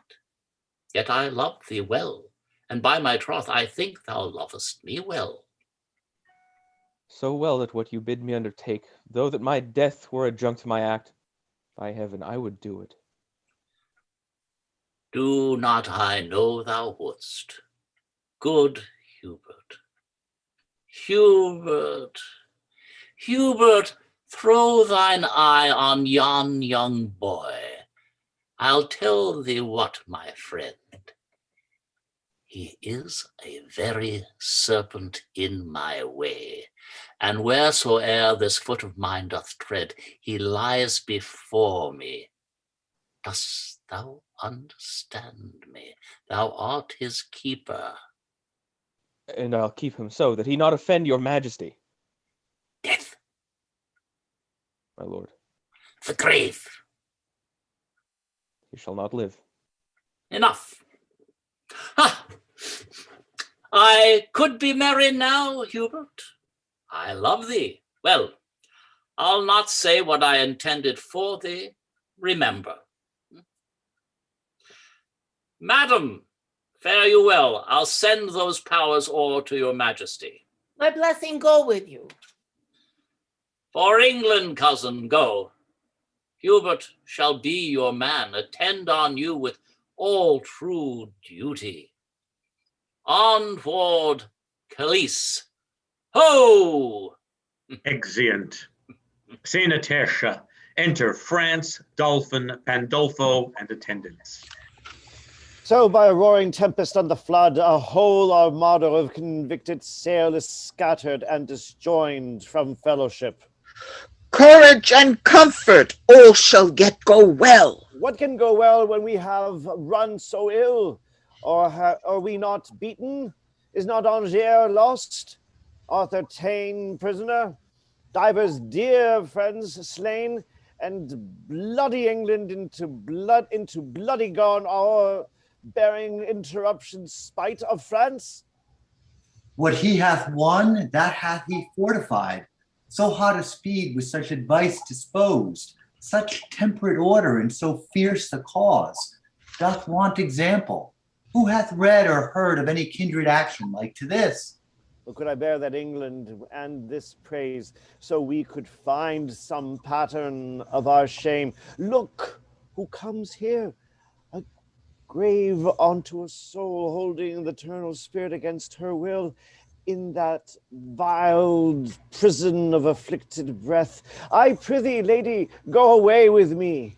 Oh, now see the issue of your peace. Patience, good lady, comfort gentle Constance. No, I defy all counsel, all redress, but that which ends all counsel, true redress. Death. Death, oh, amiable, lovely death, thou odoriferous stench, sound rottenness, arise forth from the couch of lasting night, thou hate and terror to prosperity, and I will kiss thy detestable bones, and put my eyeballs in thy vaulty brows, and wring these fingers with thy household worms, and stop this gap of breath with fulsome dust, and be a carrion monster like thyself. Come, grin on me, and I will think thou smilest, and buss thee as thy wife. Misery's love, oh, come to me. Oh, fair affliction, peace. No, I will not, having breath to cry. Oh, that my tongue were in the thunder's mouth, then with a passion would I shake the world, and rouse from sleep that fell anatomy which cannot hear a lady's feeble voice, which scorns a modern invocation. Lady, you utter madness and not sorrow.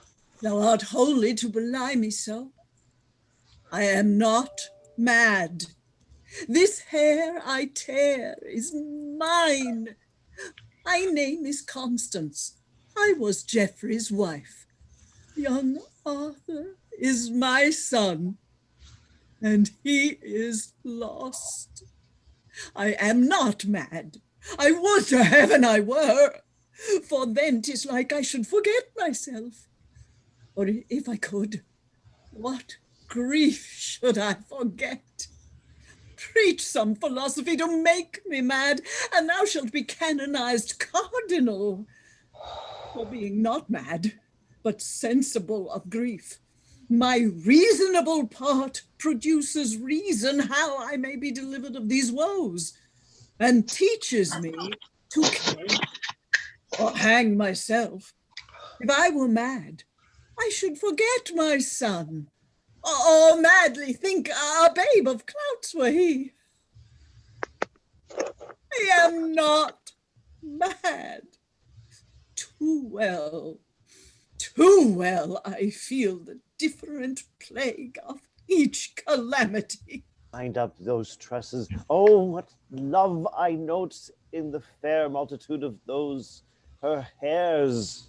Where, but by chance a silver drop hath fallen, even to that drop 10,000 wiry fiends do glow themselves in sociable grief, like true inseparable faithful loves, sticking together in calamity. To England, if you will. Wind up your hairs. Yes, that I will. And wherefore will I do it? I tore them from their bonds and cried aloud, oh, that these hands could so redeem my son as they have given these hairs their liberty. But now I envy at their liberty, and will again commit them to their bonds, because my poor child is a prisoner. And Father Cardinal, I have heard you say that we shall see and know our friends in heaven. If that be true, I shall see my boy again. For since the birth of Cain, the first male child, to him that did but yesterday suspire, there was not such a gracious creature born. But now will canker sorrow eat my bud, and chase the native beauty from his cheek. And he will look as hollow as a ghost, as dim and meager as an ague's fit. And so he'll die, and rising so again, when I shall meet him in the court of heaven.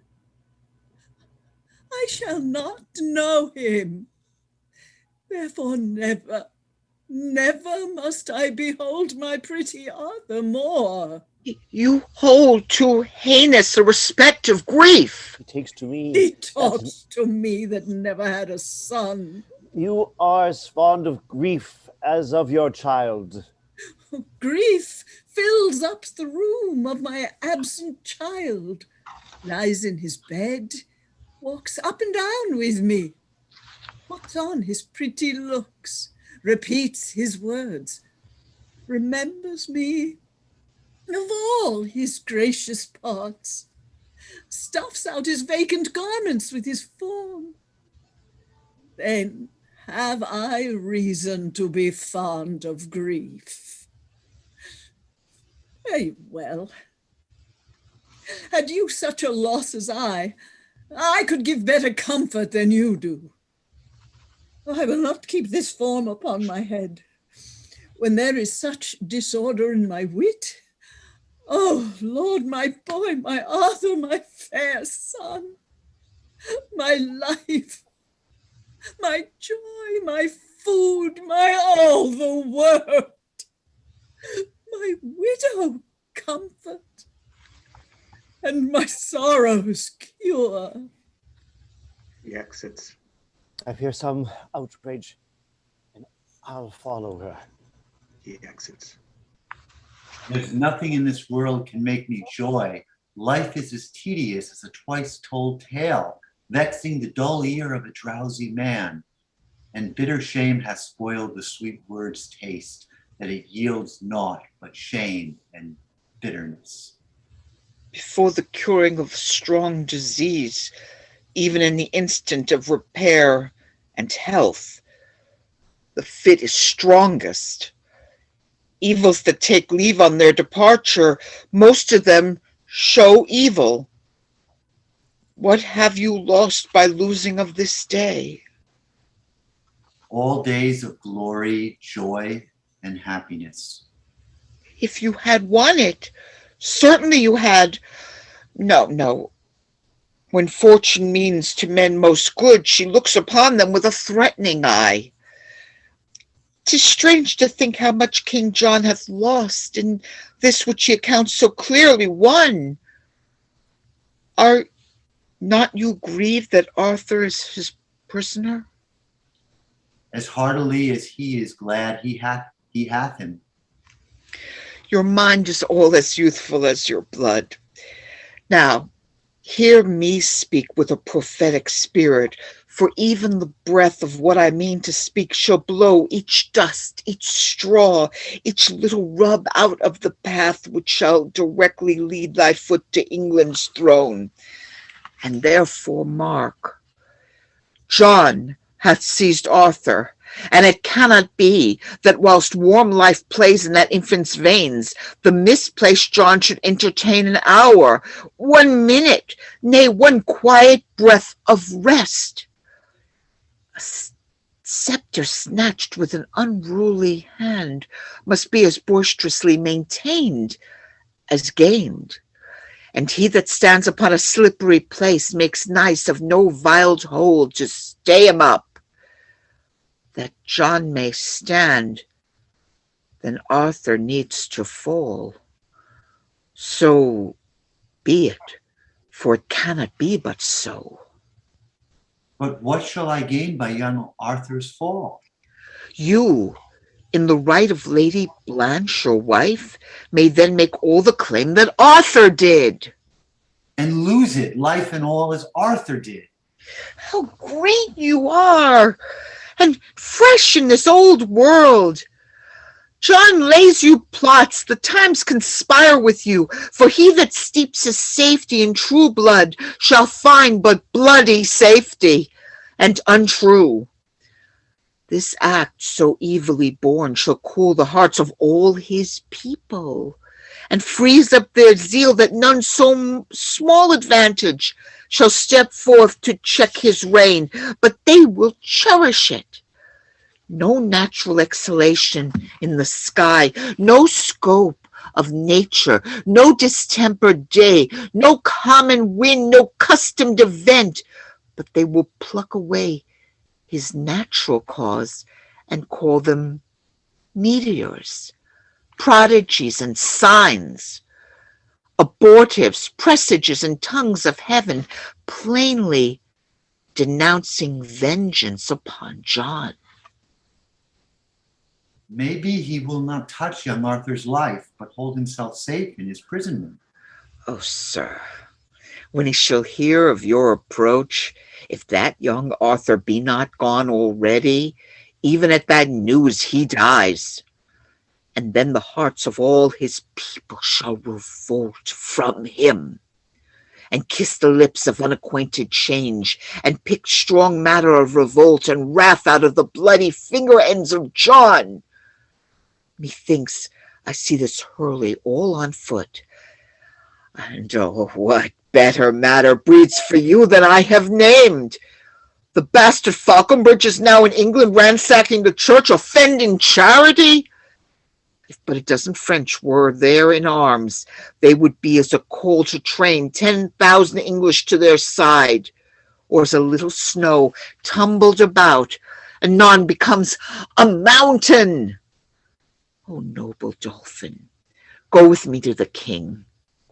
'Tis wonderful what may be wrought out of their discontent, now that their souls are topfull of offence. For England go, I will wait on the king. Strong reasons make strong actions. Let us go. If you say aye, the king will not say no. Exeunt. Actus quartus scena prima.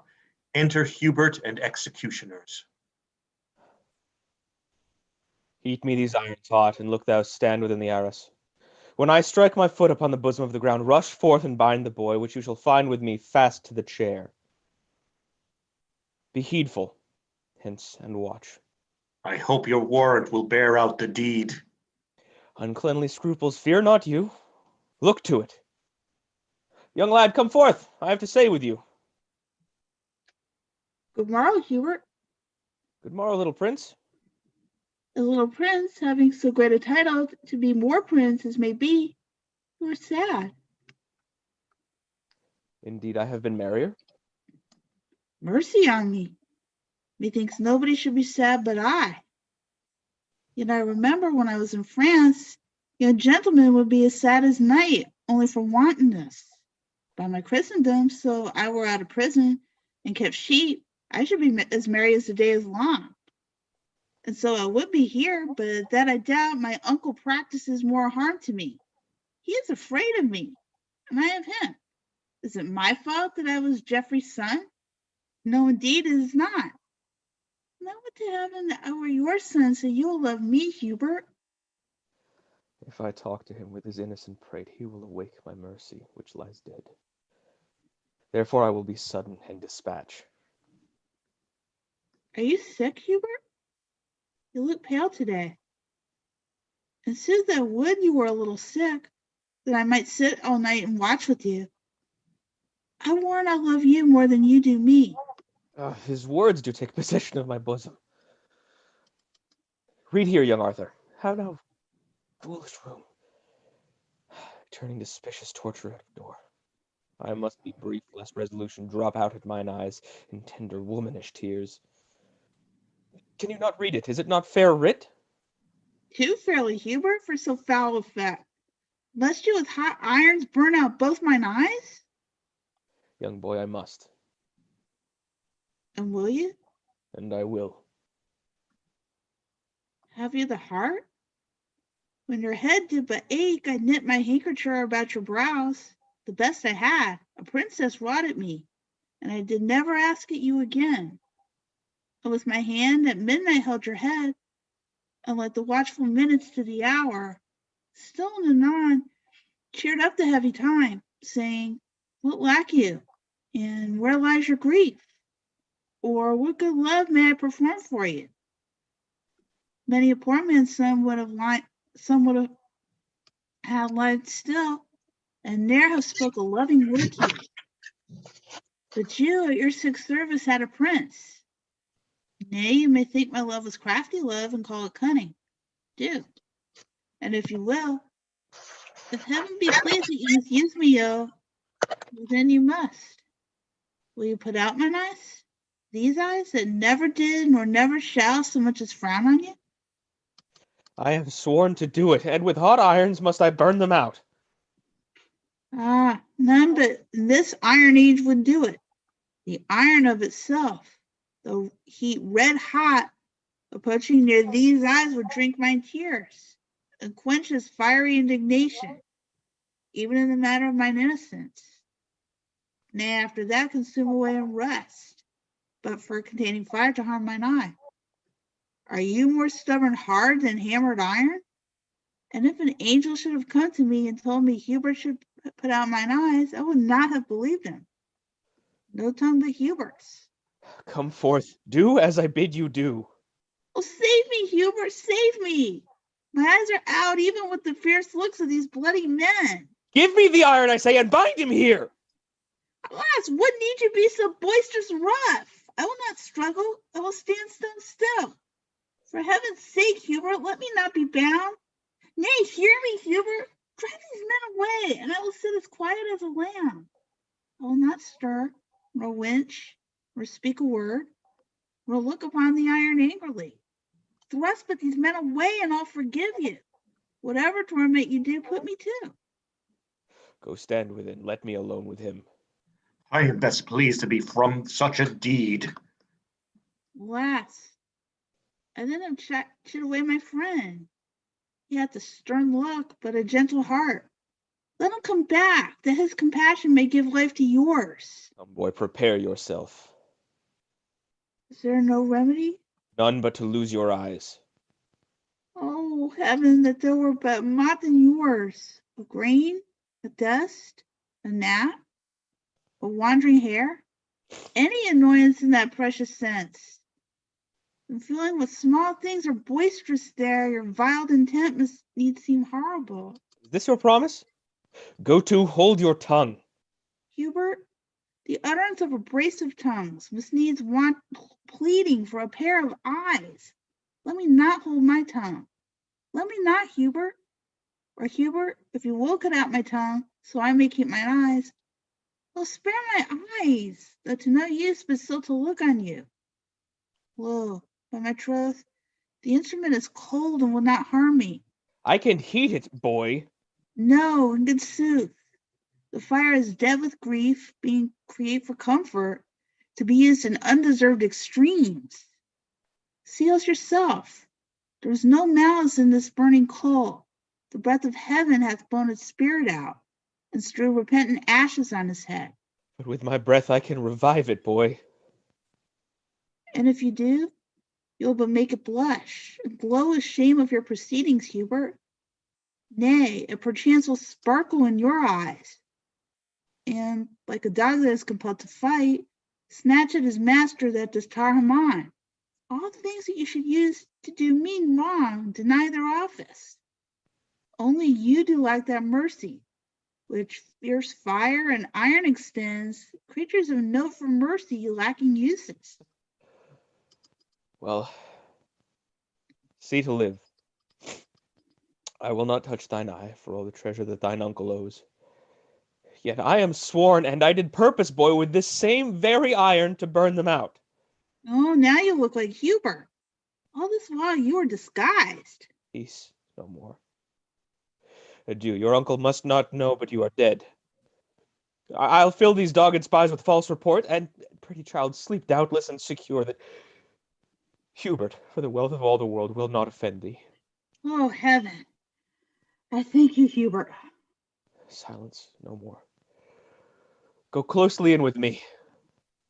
Much danger do I undergo for thee. Exeunt. Scena secunda. Enter John, Pembroke, Salisbury, and other lords. Here once again we sit, once against crowned, and looked upon, I hope, with cheerful eyes. This once again, but that your highness pleased, was once superfluous. You were crowned before, and that high royalty was near plucked off. The faiths of men near strained with revolt. Fresh expectation troubled not the land with any longed for change or better state.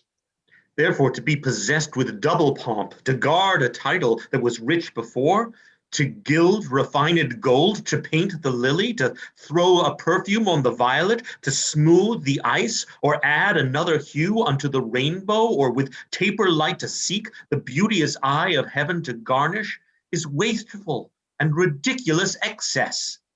But that your royal pleasure must be done, this act is as an ancient tale new told, and in last repeating, troublesome, being urged at a time unseasonable.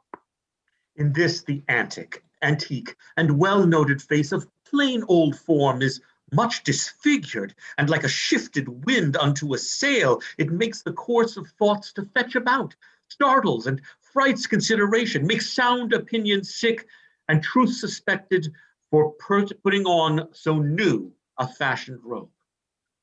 When workmen strive to do better than well, they do confound their skill in codaciousness, and oftentimes excusing of a fault doth make the fault the worse by the excuse. As patches set upon a little breach discredit more in hiding of the fault than did the fault before it was so patched. To this effect, before you were new crowned, we breathed our counsel, but it pleased your highness to overbear it. And we are all well pleased, since all and every part of what we would doth make a stand at what your highness will. Some reasons of this double coronation I have posset you with, and think them strong, and more strong than lesser is my fear I shall endue you with. Meantime, but ask what you would have reformed. That is not well, and well shall you perceive how willingly I will both hear and grant your requests. Then I, as one that am the tongue of these, to sound the purposes of all their hearts, both for myself and them, but chief of all your safety, for the which myself and them bend their best studies, heartily request the enfranchisement of Arthur, whose restraint doth move the murmuring lips of discontent, to break into this dangerous argument. If what in rest you have and right you hold, why then your fears, which as they say, attend the steps of wrong, should move you to mew up your tender kinsman, and to choke his days with barbarous ignorance, and deny his youth the rich advantage of good exercise, that the time's enemies may not have this, to great occasions, that it be our suit that you have bid us ask his liberty, which for our goods we do no further ask, than whereupon our weal on you depending, count it your well, he have his liberty. Enter Hubert. Let it be so. I do commit his youth to your direction. This is the man should do the bloody deed. Hubert, what news from you? What is that? That's you. Oh, yes. Okay. This is the man should do the bloody deed. He showed his warrant to a friend of mine. The image of a wicked highness fault lives in his eye. That close aspect of his do show the mood of a much troubled breast. And I do fearfully believe 'tis done, what we so feared he had a charge to do. The color of the king doth come and go between his purpose and his conscience, like heralds twixt two dreadful battles set. His passion is so right, it must needs break. And when it breaks, will issue thence the foul corruption of a sweet child's death. We cannot hold mortality's strong hand. Good lords, although my will to give is living, the suit which you demand is gone and dead. He tells me Arthur is deceased tonight. Indeed, we feared his sickness was past cure. Indeed, we heard how near his death he was. Before the child himself felt he was sick, this must answer either here or hence. Why do you bend such solemn brows on me? Think you I bear the shears of destiny? Have I commandment on the pulse of life? It is apparent foul play, and 'tis shame that greatness should so grossly offer it. So thrive it in your game, and so farewell. Stay yet, Lord. Salisbury, I'll go with thee and find the inheritance of this poor child, his little kingdom of a forced grave, that blood which owed the breath of all this isle. 3 foot of it doth hold, bad world the while. This must not be thus born. This will break out to all our sorrows, and ere long, I doubt. Exeunt. Enter messenger. They burn in indignation. I repent. There is no sure foundation set on blood, no certain life achieved by others' death. A fearful eye, a fearful eye thou hast cast. Where is that blood that I have seen inhabit those cheeks? So foul a sky clears not without some storm. Pour down thy weather. How goes all in France? From France to England, never such a power from any foreign preparation was levied in the body of a land. The copy of your speed is learned by them, for when you should be told they do prepare, the tidings comes that they are all arrived. Oh, where hath our intelligence been drunk? Where hath it slept?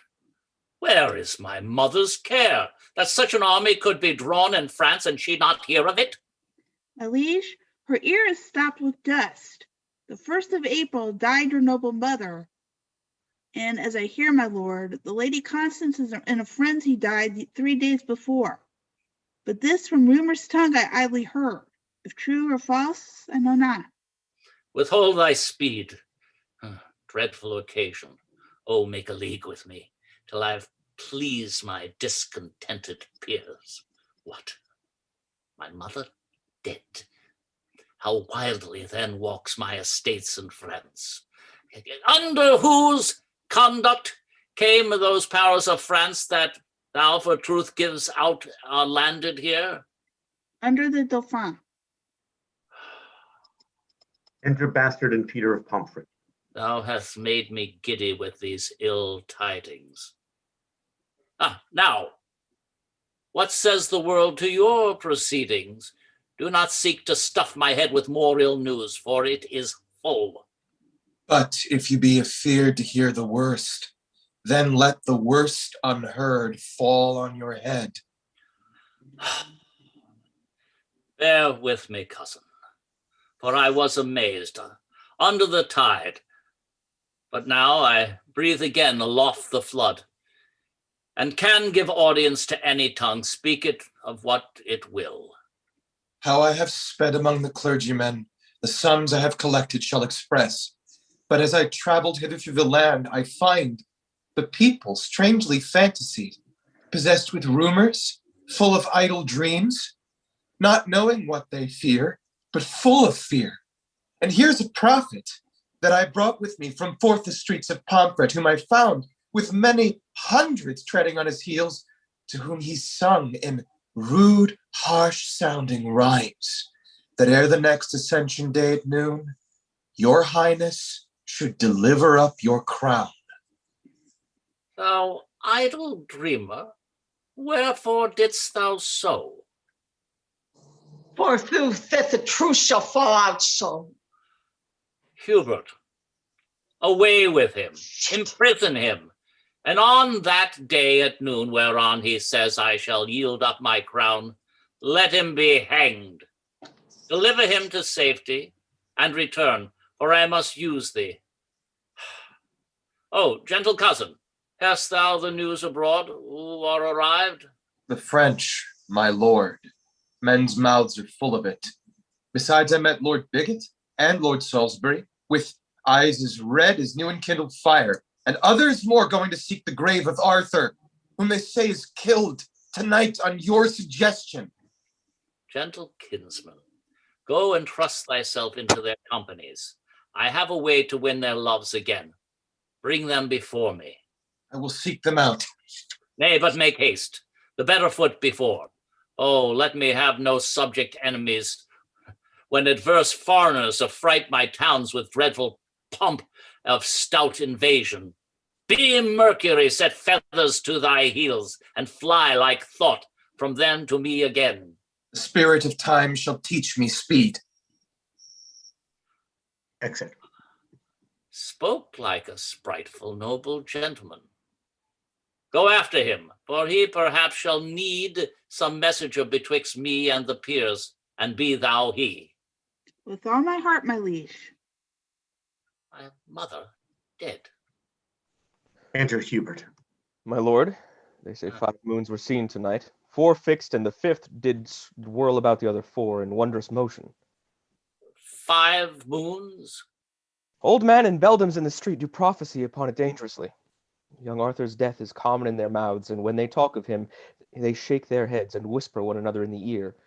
And he that speaks doth gripe the hearer's wrist, whilst he that hears makes fearful action with wrinkled brows, with nods, with rolling eyes. I saw a smith stand with his hammer thus, the whilst his iron did on the anvil cool, who, with open mouth swallowing a tailor's news, who with his shears and measure in hand, standing on slippers with his nimble haste, had falsely thrust upon contrary feet, told of a many thousand warlike French that were embattled and ranked in Kent. Another lean, unwashed artificer cuts off his tail and talks of Arthur's death. Why seek'st thou to possess me with these fears? Why urgest thou so oft young Arthur's death? Thy hand hath murdered him. I had a mighty cause to wish him dead, but thou hast none to kill him. No, my lord. Why, did you not provoke me? It is the curse of kings to be attended by slaves that take their humors for a warrant, to break with the bloody house of life, and on the winking of authority to understand a law, to know the meaning of dangerous majesty, when perchance it frowns more upon humor than advised respect. Here is your hand and seal for what I did. Oh, when the last account twixt heaven and earth is to be made, then shall this hand and seal witness against us to damnation.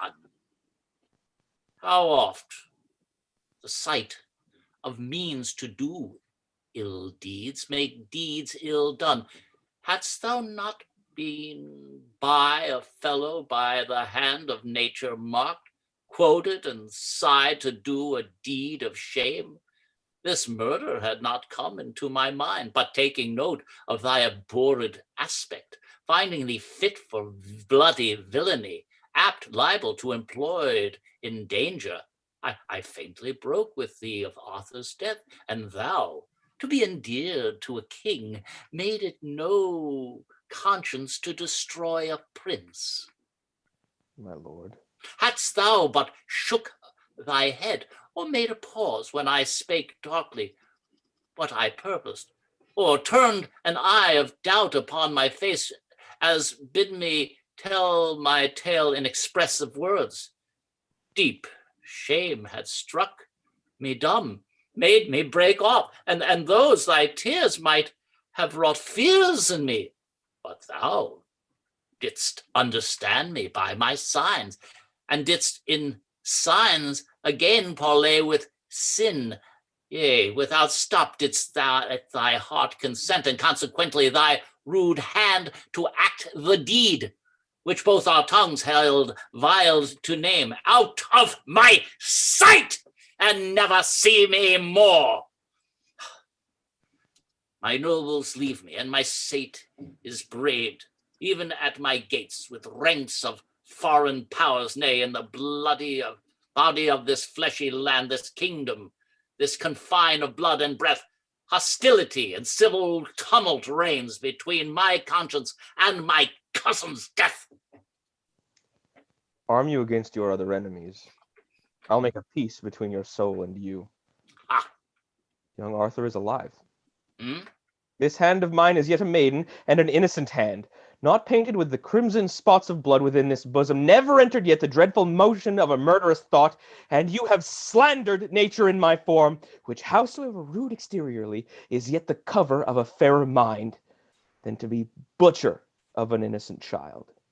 Doth Arthur live? Oh, Haste thee to the peers, throw this report on their incessant rage, and make them tame for their obedience. Forgive the comment that my passion made upon thy feature, for my rage was blind, and foul imaginary eyes of blood presented thee more hideous than thou art. Oh, answer not, but to my closet bring the angry lords with all expedient haste. I conjure thee, but slowly, but run more fast. Exeunt. Scena tertia. Enter Arthur on the walls. The wall is high, and yet will I leap down. Good ground be pitiful, and hurt me not. There's few, or none to know me. If they did, this shipboy's semblance hath disguised me quite. I'm afraid, and yet I'll venture it. If I get down and do not break my limbs, I'll find 1,000 ships to get away. It's good to die and go as die and stay. Oh me, my uncle's spirit is in these stones. Heaven take my soul, and England keep my bones. He dies. Enter Pembroke, Salisbury, and Bigot. Lords, I will meet him at St. Edmundsbury. It is our safety, and we must embrace this greatest offer of the perilous time. Who brought that letter from the cardinal? The Count Melun, a noble lord of France, whose private with me of the Daulphin's love is much more general than these lines import. Tomorrow morning, let us meet him then. Or rather than set forward, for 'twill be 2 long days' journey, lords, or ere we meet. Enter Bastard. Once more today, well met, distempered lords. The king by me requests your presence straight. The king hath dispossessed himself of us. We will not line his thin bestained cloak with our pure honors, nor attend the foot that leaves the print of blood where'er it walks. Return and tell him so. We know the worst. Whate'er you think, good words, I think, were best. Our griefs and not our manners reason now. But there is little reason in your grief. Therefore, 'twere reason you had manners now. Sir, impatience hath his privilege. 'Tis true to hurt his master, no man's else. This is the prison. What is he that lies here? Oh, death made proud with pure and princely beauty. The earth had not a hole to hide this deed. Oh. Murder, as hating what himself hath done, doth lay it open to urge on revenge. When he doomed this beauty to a grave, found it too precious princely for a grave. Sir Richard, what think you? You have beheld, or have you read or heard, or could you think, or do you almost think, although you see, that you do see? Could thought without this object form such another? This is the very top, the height, the crest unto the crest of murder's arms.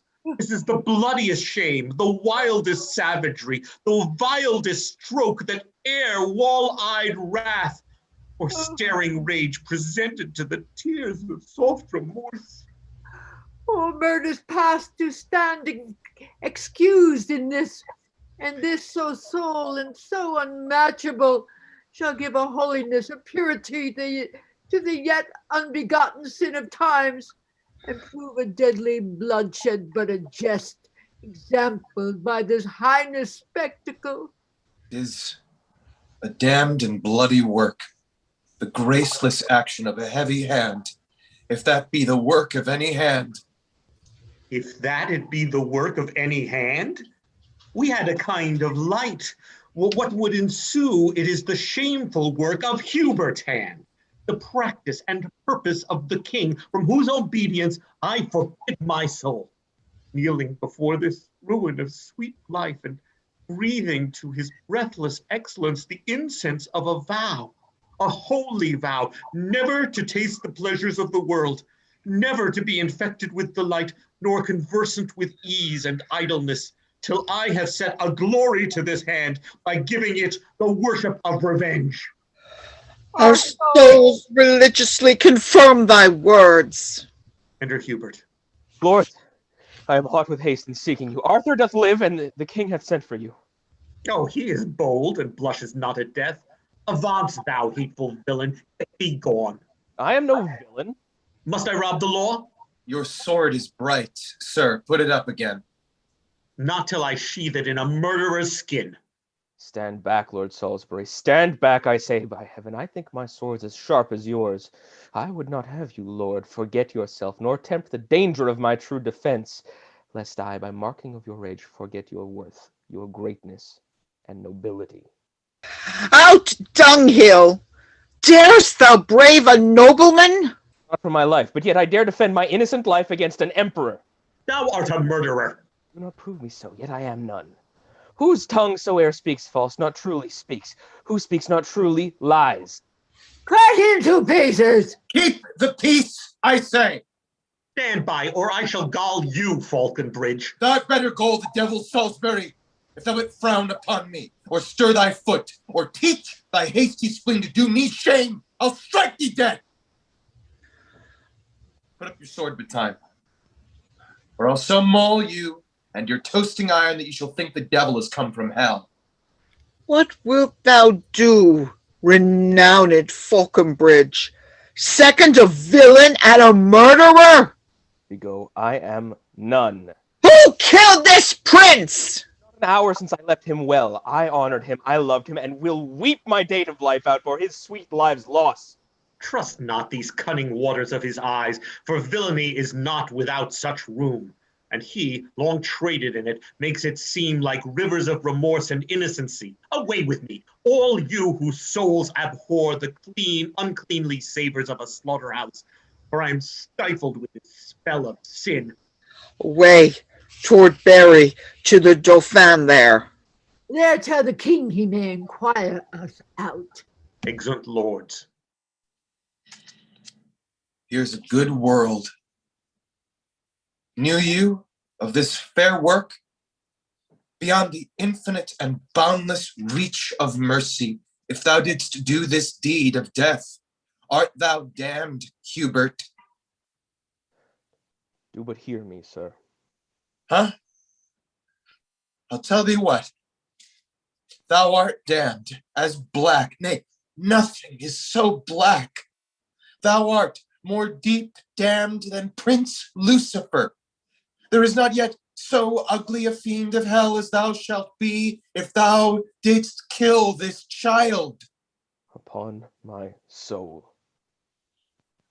If thou didst but consent to this most cruel act, do but despair. And if thou want'st to cord, the smallest thread that ever spider twisted from her womb will serve to strangle thee. A rush will be a beam to hang thee on.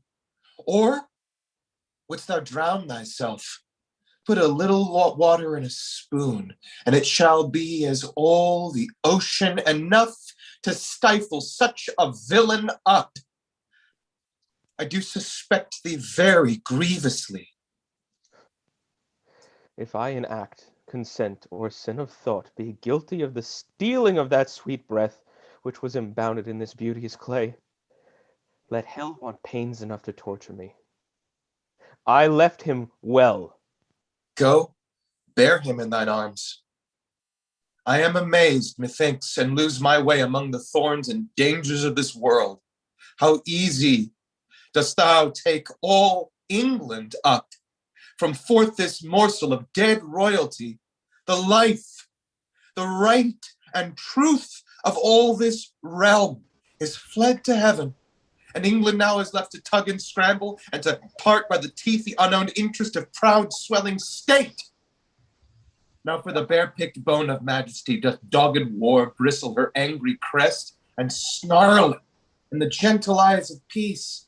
Now powers from home and discontents at home meet in one line, and vast confusion waits, as doth a raven on a sick-born beast, the imminent decay of rested pomp. Now, happy he, whose cloak and scepter can hold out this tempest. Bear away that child, and follow me with speed. Unto the king 1,000 businesses are brief in hand, and heaven itself doth frown upon the land. Exit. Attis quartus sine prima. Enter King John and Pandulph in attendance. Thus have I yielded up into your hand the circle of my glory. Take again from this my hand, as holding of the Pope your sovereign greatness and authority. Now keep your holy word. Go meet the French, and from his holiness use all your power to stop their marches.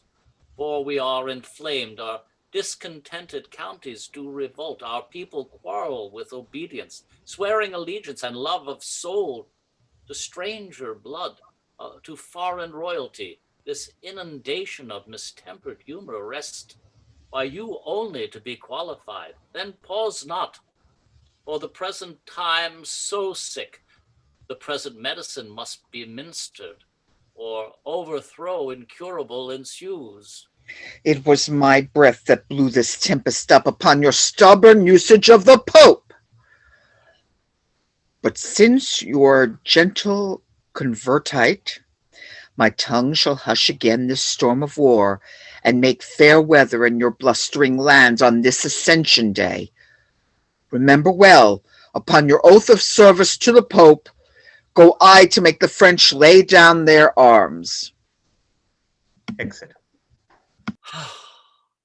Is this Ascension Day? Did not the prophet say that before Ascension Day at noon my crown I should give off?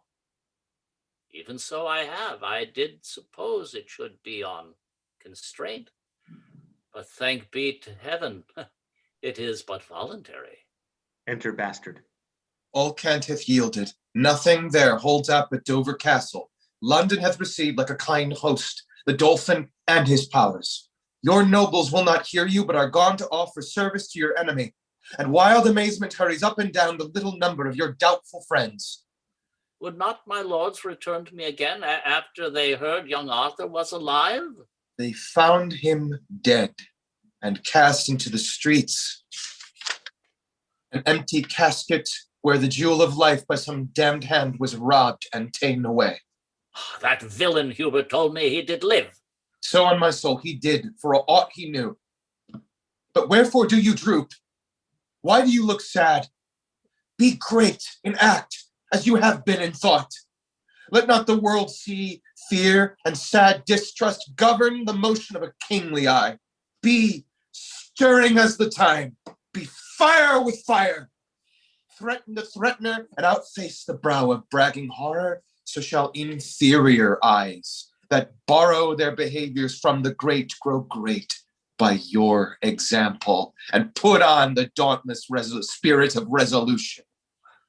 Away, and glister like the god of war, who, when he intendeth to become the field, show boldness and aspiring confidence. What? Shall they seek the lion in his den and fright him there and make him tremble there? Oh, let it not be said. Forage and run to meet displeasure farther from the doors, and grapple with him ere he come so nigh. The legate of the Pope hath been with me, and I have made a happy peace with him. And he had promised to dismiss the powers led by the Dauphin. Oh, inglorious league, shall we upon the footing of our land send fair play orders and make compromise? Insinuation, parley, and base truce to arms invasive? Shall a beardless boy, a cockred silken wanton, brave our fields, and flesh his spirit in a warlike soil? Mocking the air with colors idly spread and find no check. Let us, my liege, to arms. Perchance the cardinal cannot make your peace. Or, if he do, let it at least be said that they saw we had a purpose in defense. Have thou the ordering of this present time. Away then with good courage. Yet I know our party may well meet a prouder foe. Exeunt. Scena secunda. Enter in arms Daulphin, Salisbury, Maloon, Pembroke, Bigot, and soldiers.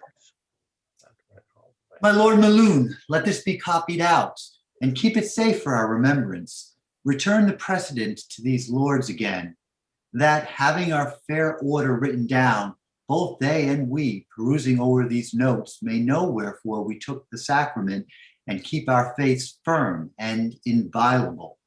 Upon our sides it never shall be broken. And noble Dauphin, albeit we swear a voluntary zeal and an unurged faith to your proceedings, yet believe me, Prince, I am not glad that such a sore of time should seek a plaster by contemned revolt and heal the inveterate canker of one wound by making many.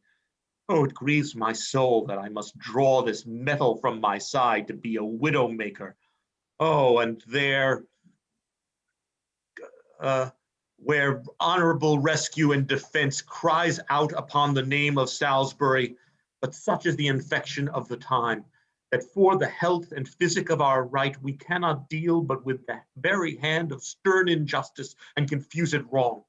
And it's not a pity, oh my grieved friends, that we, the sons and children of this isle, was born to see so sad an hour as this, wherein we step after a stranger, march upon her gentle bosom, and fill up her enemies' ranks. I must withdraw and weep upon the spot of this enforced cause, and to grace the gentry of a land remote and follow unacquainted colors here.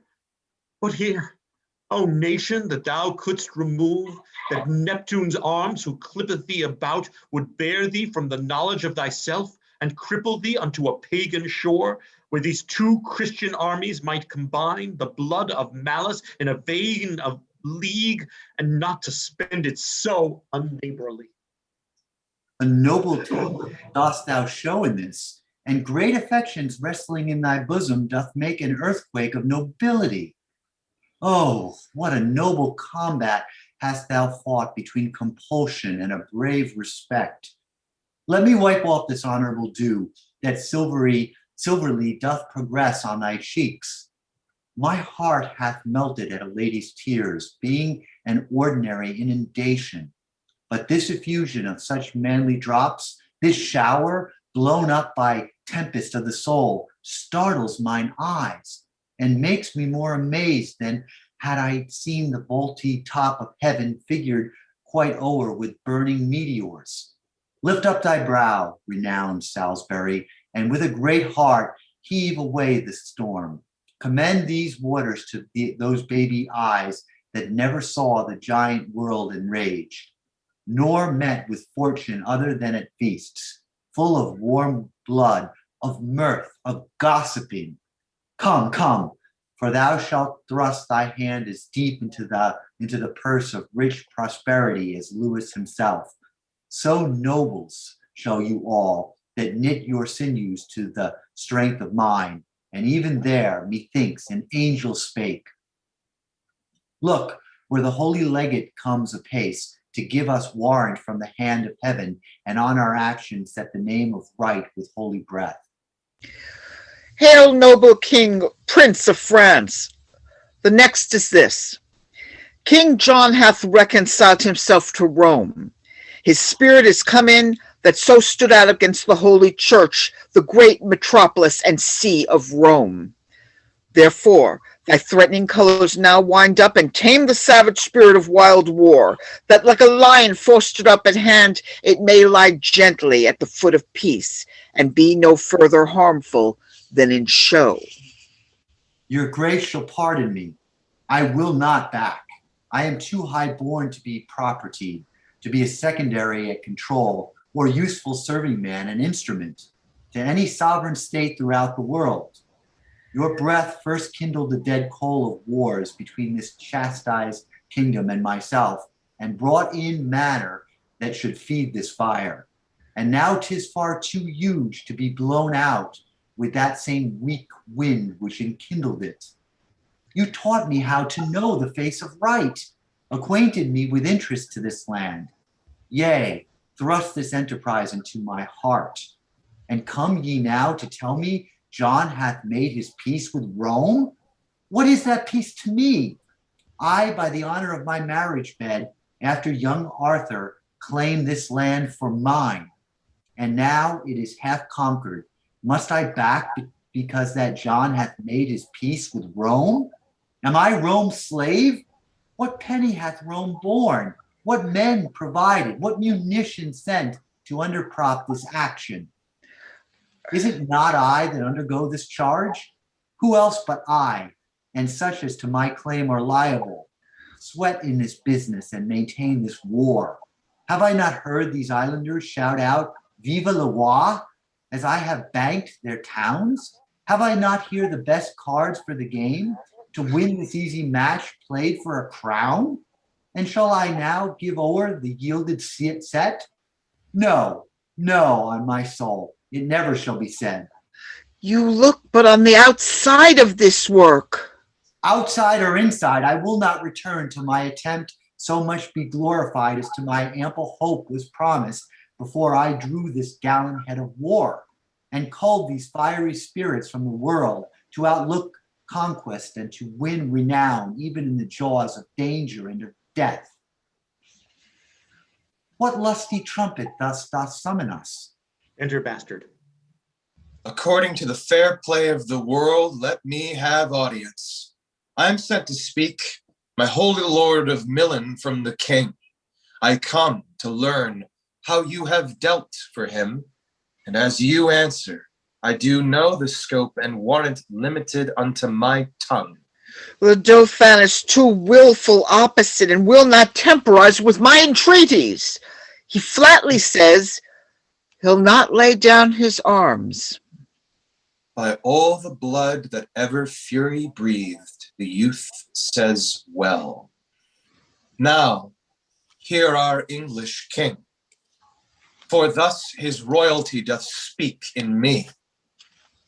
He is prepared, and reason to he should, this apish and unmannerly approach, this harness mask, this unadvised revel, this unheard sauciness and boyish troops, the king doth smile at, and is well prepared to whip this dwarfish war, this pygmy arms, from out the circle of his territories, the hand which had the strength even at your door to cudgel you and make you taste the hatch, to dive like buckets in concealed wells, to crouch in litter of your stable planks, to lie like pawns, locked up in chests and trunks, to hug with swine, and to seek sweet safety out in vaults and prisons, and to shrill and shake even at the crying of your nation's crow, thinking this voice an armed Englishman, shall that victorious hand be feebled here,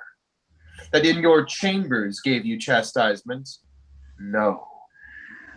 No, the gallant monarch is in arms, and like an eagle o'er his airy towns, to souse annoyance that comes near his nest. And you degenerate, you ingrate rebels, you bloody Neros, ripping up the womb of your dear mother England, blush for shame. For your own ladies and pale-visaged maids like Amazons come tripping after drums, their thimbles into armed gauntlets charge, their needles to lances, and their gentle hearts to fierce and bloody inclination. There end thy brave, and turn thy face in peace. We grant thou canst outscold us. Fare thee well. We hold our time too precious to be spent with such a brabbler. Give me leave to speak. No, I will speak. We will attend to neither. Strike up the drums, and let the tongue of war plead for our interest in our being here. Indeed, your drums being beaten will cry out, and so shall you being beaten. Do but start an echo with the clamor of thy drum, and even at hand the drum is ready braced that shall reverberate all as loud as thine. Sound but another, and another shall as loud as thine rattle the welkin's ear and mock the deep-mouthed thunder. For at hand, not trusting to this halting legate here, whom he hath used rather for sport than need, is warlike John, and in his forehead sits a bare-ribbed death, whose office is this day to feast upon whole thousands of the French. Strike up our drums to find this danger out. Thou shalt find it, Daulphin. Do not doubt. Exeunt. Scena tertia. Alarums. Enter John and Hubert. How goes the day with us? Oh, tell me, Hubert. Badly, I fear. How fares your majesty? This fever hath troubled me so long, lies heavy on me. Oh, my heart is sick. Enter a messenger. My lord, your valiant kinsman Faulconbridge desires your majesty to leave the field and send him word by me which way you go. Tell him toward Swinstead, to the abbey there. Be of good comfort, for the great supply that was expected by the Daulphin here are wrecked 3 nights ago on Goodwin Sands. This news was brought to Richard, but even now the French fight coldly and retire themselves.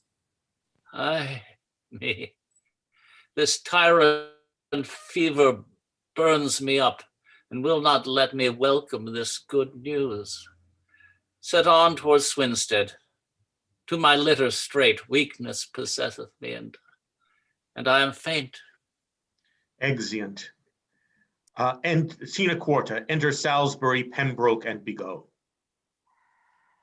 I did not think the king so stored with friends. Up once again, put spirit in the French. If they miscarry, we miscarry too. That misbegotten devil Faulconbridge, in spite of spite alone, upholds the day.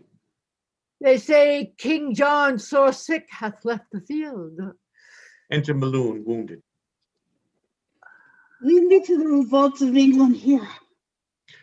When we were happy, we had other names. It is the Count Malone. Wounded to death. Fly, noble English. You are bought and sold.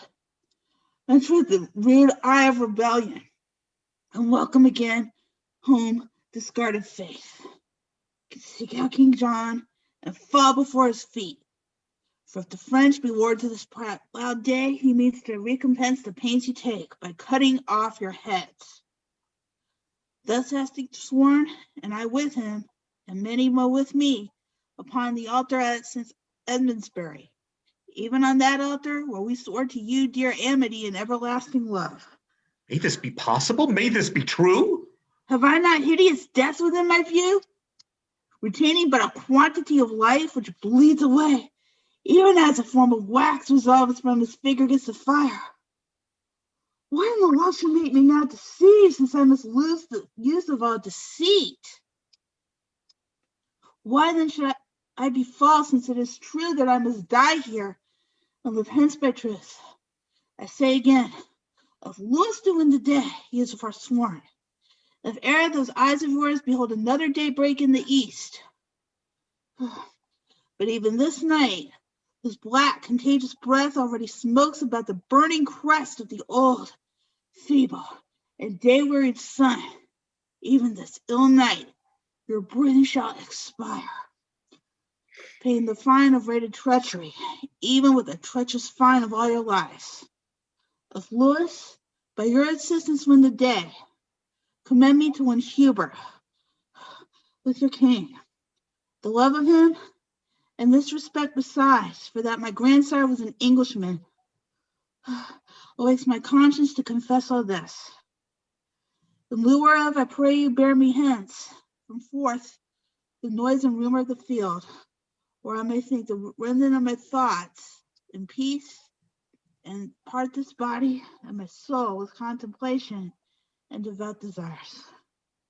We do believe thee, and beshrew my soul, but I do love the favor and the form of this most fair occasion, by the which we will untread the steps of damned flight, and like a baited and retired flood, leave our rankness and irregular course, stoop low within those bounds we have o'erlooked, and calmly run on in obedience, even to our ocean, to our great King John. My arm shall give thee help to bear thee hence, for I do see the cruel pangs of death right in thine eye. Away, my friends, new flight and happy newness that intends old right. Exeunt.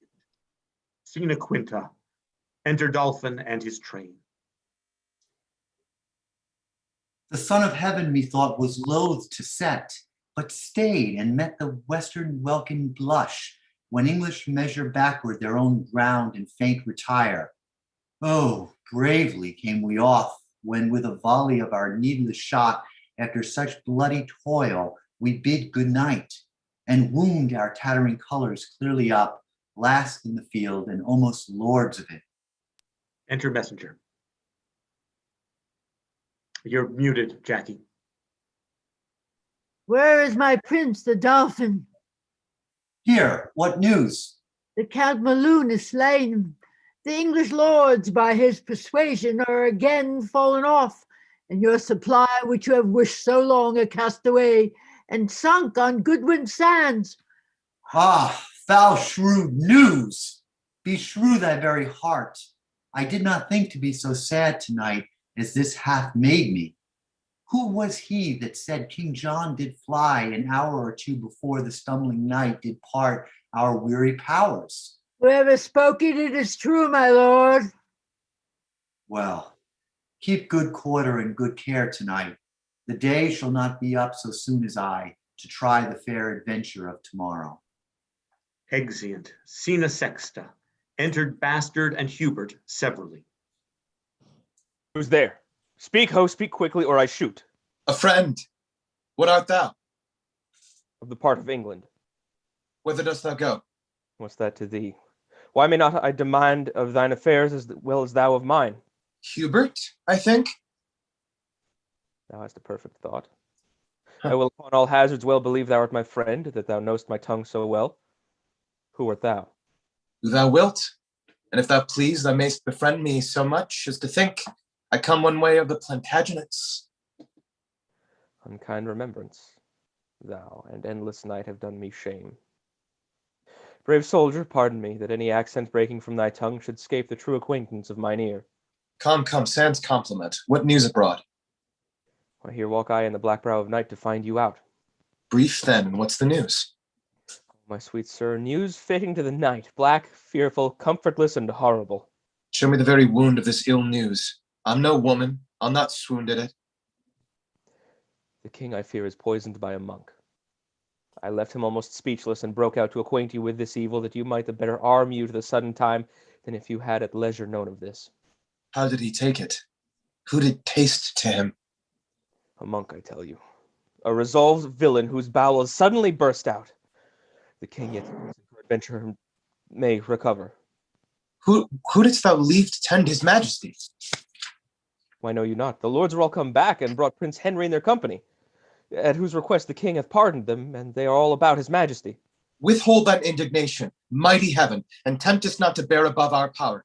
I tell thee, Hubert, half my power this night passing these flats are taken by the tide. These Lincoln washers have devoured them. Myself, well mounted, hardly have escaped. Away before, conduct me to the king. I doubt he will be dead ere I come. Exeunt. Scena septima. Enter Prince Henry, Salisbury, and Bigot. Bigot. It is too late.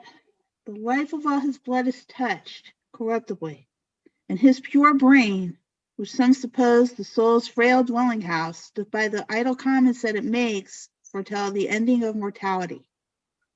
Enter Pembroke. His Highness yet doth speak and holds belief that being brought into the open air, it would allay the burning quality of that fell poison which assaileth him. Let him be brought into the orchard here. Does he still rage? He is more patient than when you left him. Even now he sung. Oh, vanity of sickness.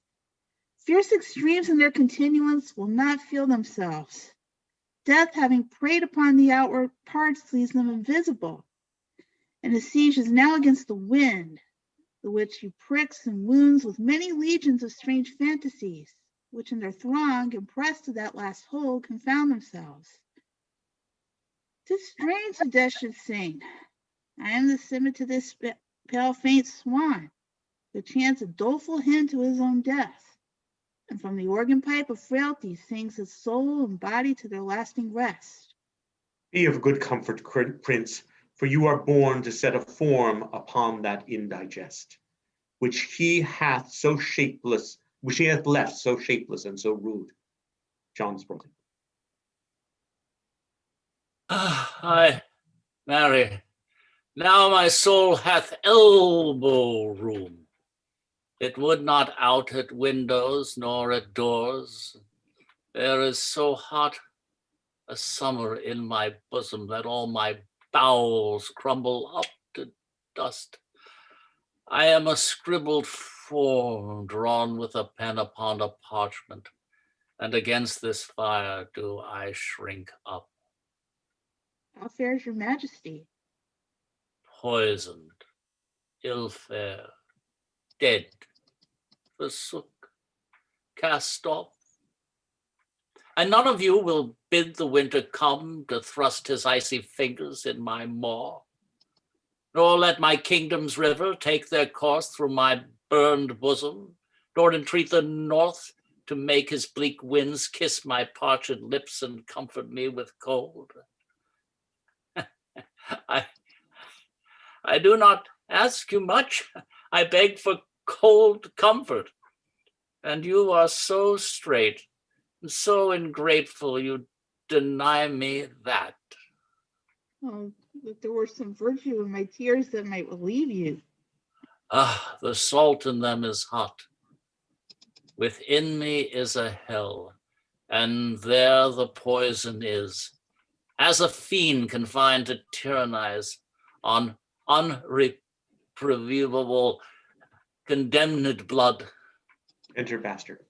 Oh, I am scalded with my violent motion and spleen of speed to see your majesty.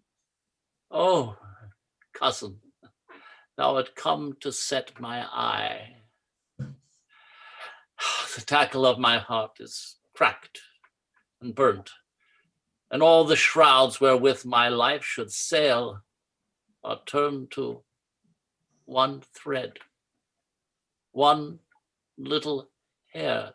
My heart hath but one poor string to stay by, which holds but till thy news be uttered, and then all thou seest is but a clod, a module of confounded royalty. The Daulphin is preparing hitherward, where heaven he knows how best we shall answer him. For in a night the best part of my power, as I upon advantage did remove, were in the washes, all unwarily devoured by the unexpected flood. You breathe these dead news in his deadened ear, my liege, my lord. But now a king, now thus. Even so, must I run on, and even so stop. What surety of the world? What hope? What stay? When this was now a king, and now is clay. Art thou gone so? I do but stay behind to do the office for thee of revenge. And then my soul shall wait on thee in heaven, as it on earth hath been thy servant still. Now you stars, that move in your right spheres, where be your powers, shall now your mended faiths and instantly return to me again to push destruction and perpetual shame. Out of this weak door of our fainting land, straight let us seek, or straight we shall be sought. The Daulphin rages at our very heels. It seems you know not then so much as we. The Cardinal Pandulph is within at rest, who half an hour since came from the Daulphin, and brings with him such offers of our peace as we with honor and respect may take, with purpose presently to leave this war. He will the rather do it when he sees ourselves well sinewed to our defense. Nay, 'tis in a manner done already, For many carriages he hath dispatched to the seaside, and put his cause and quarrel to the disposing of the cardinal, with whom yourself, myself, and other lords, if you think meet, this afternoon will post consummate this business happily. Let it be so. And you, my noble prince, with the other princes that may well be best be spared, shall wait upon your father's funeral.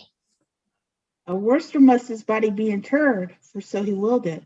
Thither shall it then, and happily may your sweet self put on the lineal state and glory of the land, to whom with all submission on my knee I do bequeath my faithful services and true subjection everlastingly. And the like tender of our love we make to rest without a spot for evermore. I have a kind soul that would give thanks, and knows not how to do it but with tears. Oh, let us pay the time but needful woe, since it hath been beforehand with our griefs.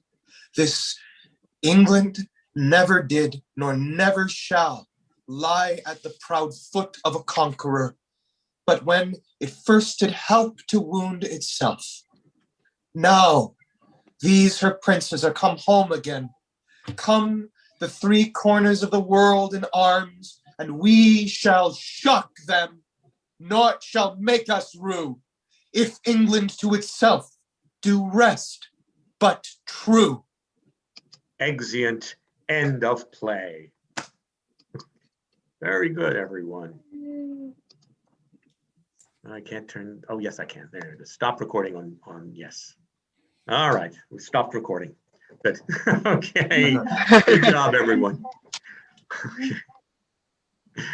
It's such a strange play because it ends so anticlimactically. Some of the scenes are absolutely wonderful, and then you're just kind of like, yeah. It's sad. It's very sad. Yeah. And but there's some wonderful things. The scene where the king calls for death for the young. Yes. Yeah. That. Oh, you guys did that so well. You were so evil, Andrew. Oh my God. It's like the only thing in Shakespeare where there's this single line. Right. That comes right after the other. It's amazing. Yeah. Yeah. So this play is full of Disney characters from the dark side. Like the bastard. Yes, my mother and my sister-in-law. Oh my God. Oh yeah. No path, no Being a woman fury. in those days. Oh, my goodness, and played so well, by the way.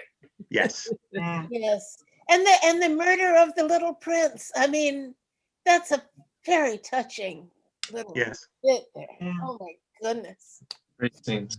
Right. Although I just got an email from Michael Gardner, who was thinking that he might join. He didn't, but who said that, you know, he's always found the death of Arthur very funny, which, and I can see it. I mean, you know, there is. I mean, his a comic nature to that, just kind of him lying there on the pavement while these lords are, but and then it's like, oh, there we go, oopsie, and that's it. Yeah, that's right. Yeah, I'm dead. I think even the tragedies and the histories have got those funny moments, because otherwise it would have been very dark a lot of the way through. Yeah. Honestly, hearing it, I was really surprised by just how noble, for lack of a better word, the bastard was. Normally, The bastard is the best character. yeah, exactly. And does the best Normally in Shakespeare, that's a mark Why? of someone who's evil. And he ends up standing for England, as Shakespeare does. Right. He seems to be the one who puts voice to, Yeah. yay, England will win and we'll fight for mother country and all. But he does it so beautifully. And he never had a title but bastard. I keep thinking Shakespeare must have felt miserable when he was writing this play. Miserable. Maybe. I mean, a lot of Shakespeare's work is propaganda to make the Tudors look better. Yeah. Because historically, Richard III wasn't. I mean, he was not what Shakespeare wrote, not remotely. Right. He was generally considered a pretty good king for the first like couple of years, and then the thing with his nephews, the draconian tax practices really kicked in. Yes. Counts, he was like extraordinarily loyal to his brother Edward. It was actually Clarence that was the traitor. Right. Oh no, Clarence has come, false, fleeting, perjured Clarence that stabs me at the Oh, you know, Shakespeare could care less about the real history of anything. Oh, well, yeah. Does it play well? Is this going to make an interesting character? That's really the point. Daytime TV for the groundlings and propaganda for the ruling family. Yeah. Right. And a jolly good time. I think that's let's make it fun. Mm-hmm. Well, you got to fill those seats. Yes. And there's so much anti-papist propaganda in this show. Yes. Interesting, though. The more famous plays are the ones that are not based on true history. Mm-hmm. When Hamlet, Othello, it seems like Shakespeare felt he could do whatever he wanted then. And Macbeth is nothing but lies. Right. Even though it was a real person.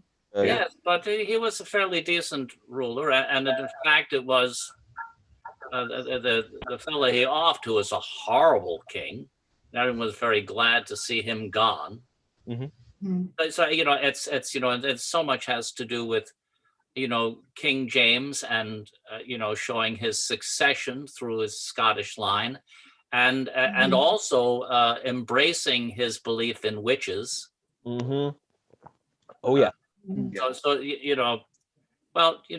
who pays the piper, plays the tune. Yep. Absolutely. Oh, anyway. All right. But great fun. See a lot of you see this a lot in Shakespeare, where there's in the play you see characters that will be developed in other plays. Just coming in, and you say, Or bring the archetype back as he develops it as well. Mm-hmm. It's interesting, though, that the women play such a big part, at least in the first half of this play. Mm. That's unusual, I think, in Shakespeare or in any of those his contemporaries. Yeah. So it's nice for us ladies. Yeah. Yes, well, he might have discovered that the boys weren't quite up to it, It could have been. That's when his plays tanked, it was when they had the little boys doing too much work. Oh dear. Not because of child labor or anything, just because they were incompetent. Yeah, because they were boys then, and asked to do adult things, and it's not quite in there, Well, yeah. Your brain isn't fully formed yet. You like when you're 12 years old, not even starting puberty yet, you can't really be expected to learn a 5-hour-long play. Right. People don't have the capacity for that at any age, let alone when they're much younger. Let's just play a romantic lead. Yeah. Yeah. Oh, well, you're very capable of playing a romantic lead. If there's anything you can do at that age, that's one. Right. Mm. Maybe not 12, but I don't think that the boys actually were 12. I think they were. They're a bit older. A bit older 14, than that. I think they were too. But then they could do it. Yeah. Right. Mm. I would think that it would have to be either before or just barely after their voice begins to settle. Because when you've got the cracking going on, it's really difficult to modulate. Yes. Yeah. Yes, and in the players in Hamlet, there's a whole thing made of this young boy who's getting a little bit too tall. Yeah, and the question of his voice still there and stuff. So Yeah. Although I suppose they could have always taken a 16-year-old and given him a swift kick in the gonads. That might have done it. Now there was at the time there was a theater that was just young men playing all the parts, and this was quite a thing at the time, which Shakespeare and company thought was horrible, and that's also beaten over the head in Hamlet. Yes. Mm-hmm. Oh yeah, the speech to the players. Yes, Yeah. it talks about this, you know, of course, that may just be sour grapes and beating on the competition, you know. Yeah, right. Or it may have actually been horrible. Yeah. Can it really be sour grapes if you're the most popular if like you're the most popular playwright at the time? I mean, Well, it's hard to stay on top. true. Yeah. Yeah. Yeah. Yeah. You know, he outlasted at least one ruler, so.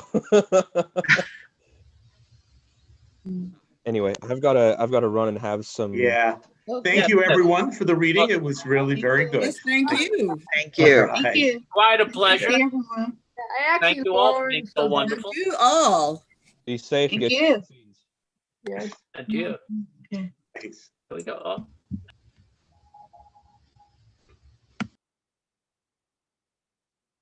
Oh, there I am.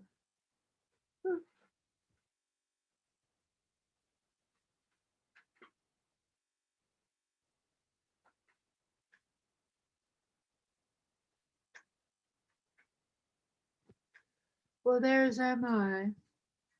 Am I am there. Well,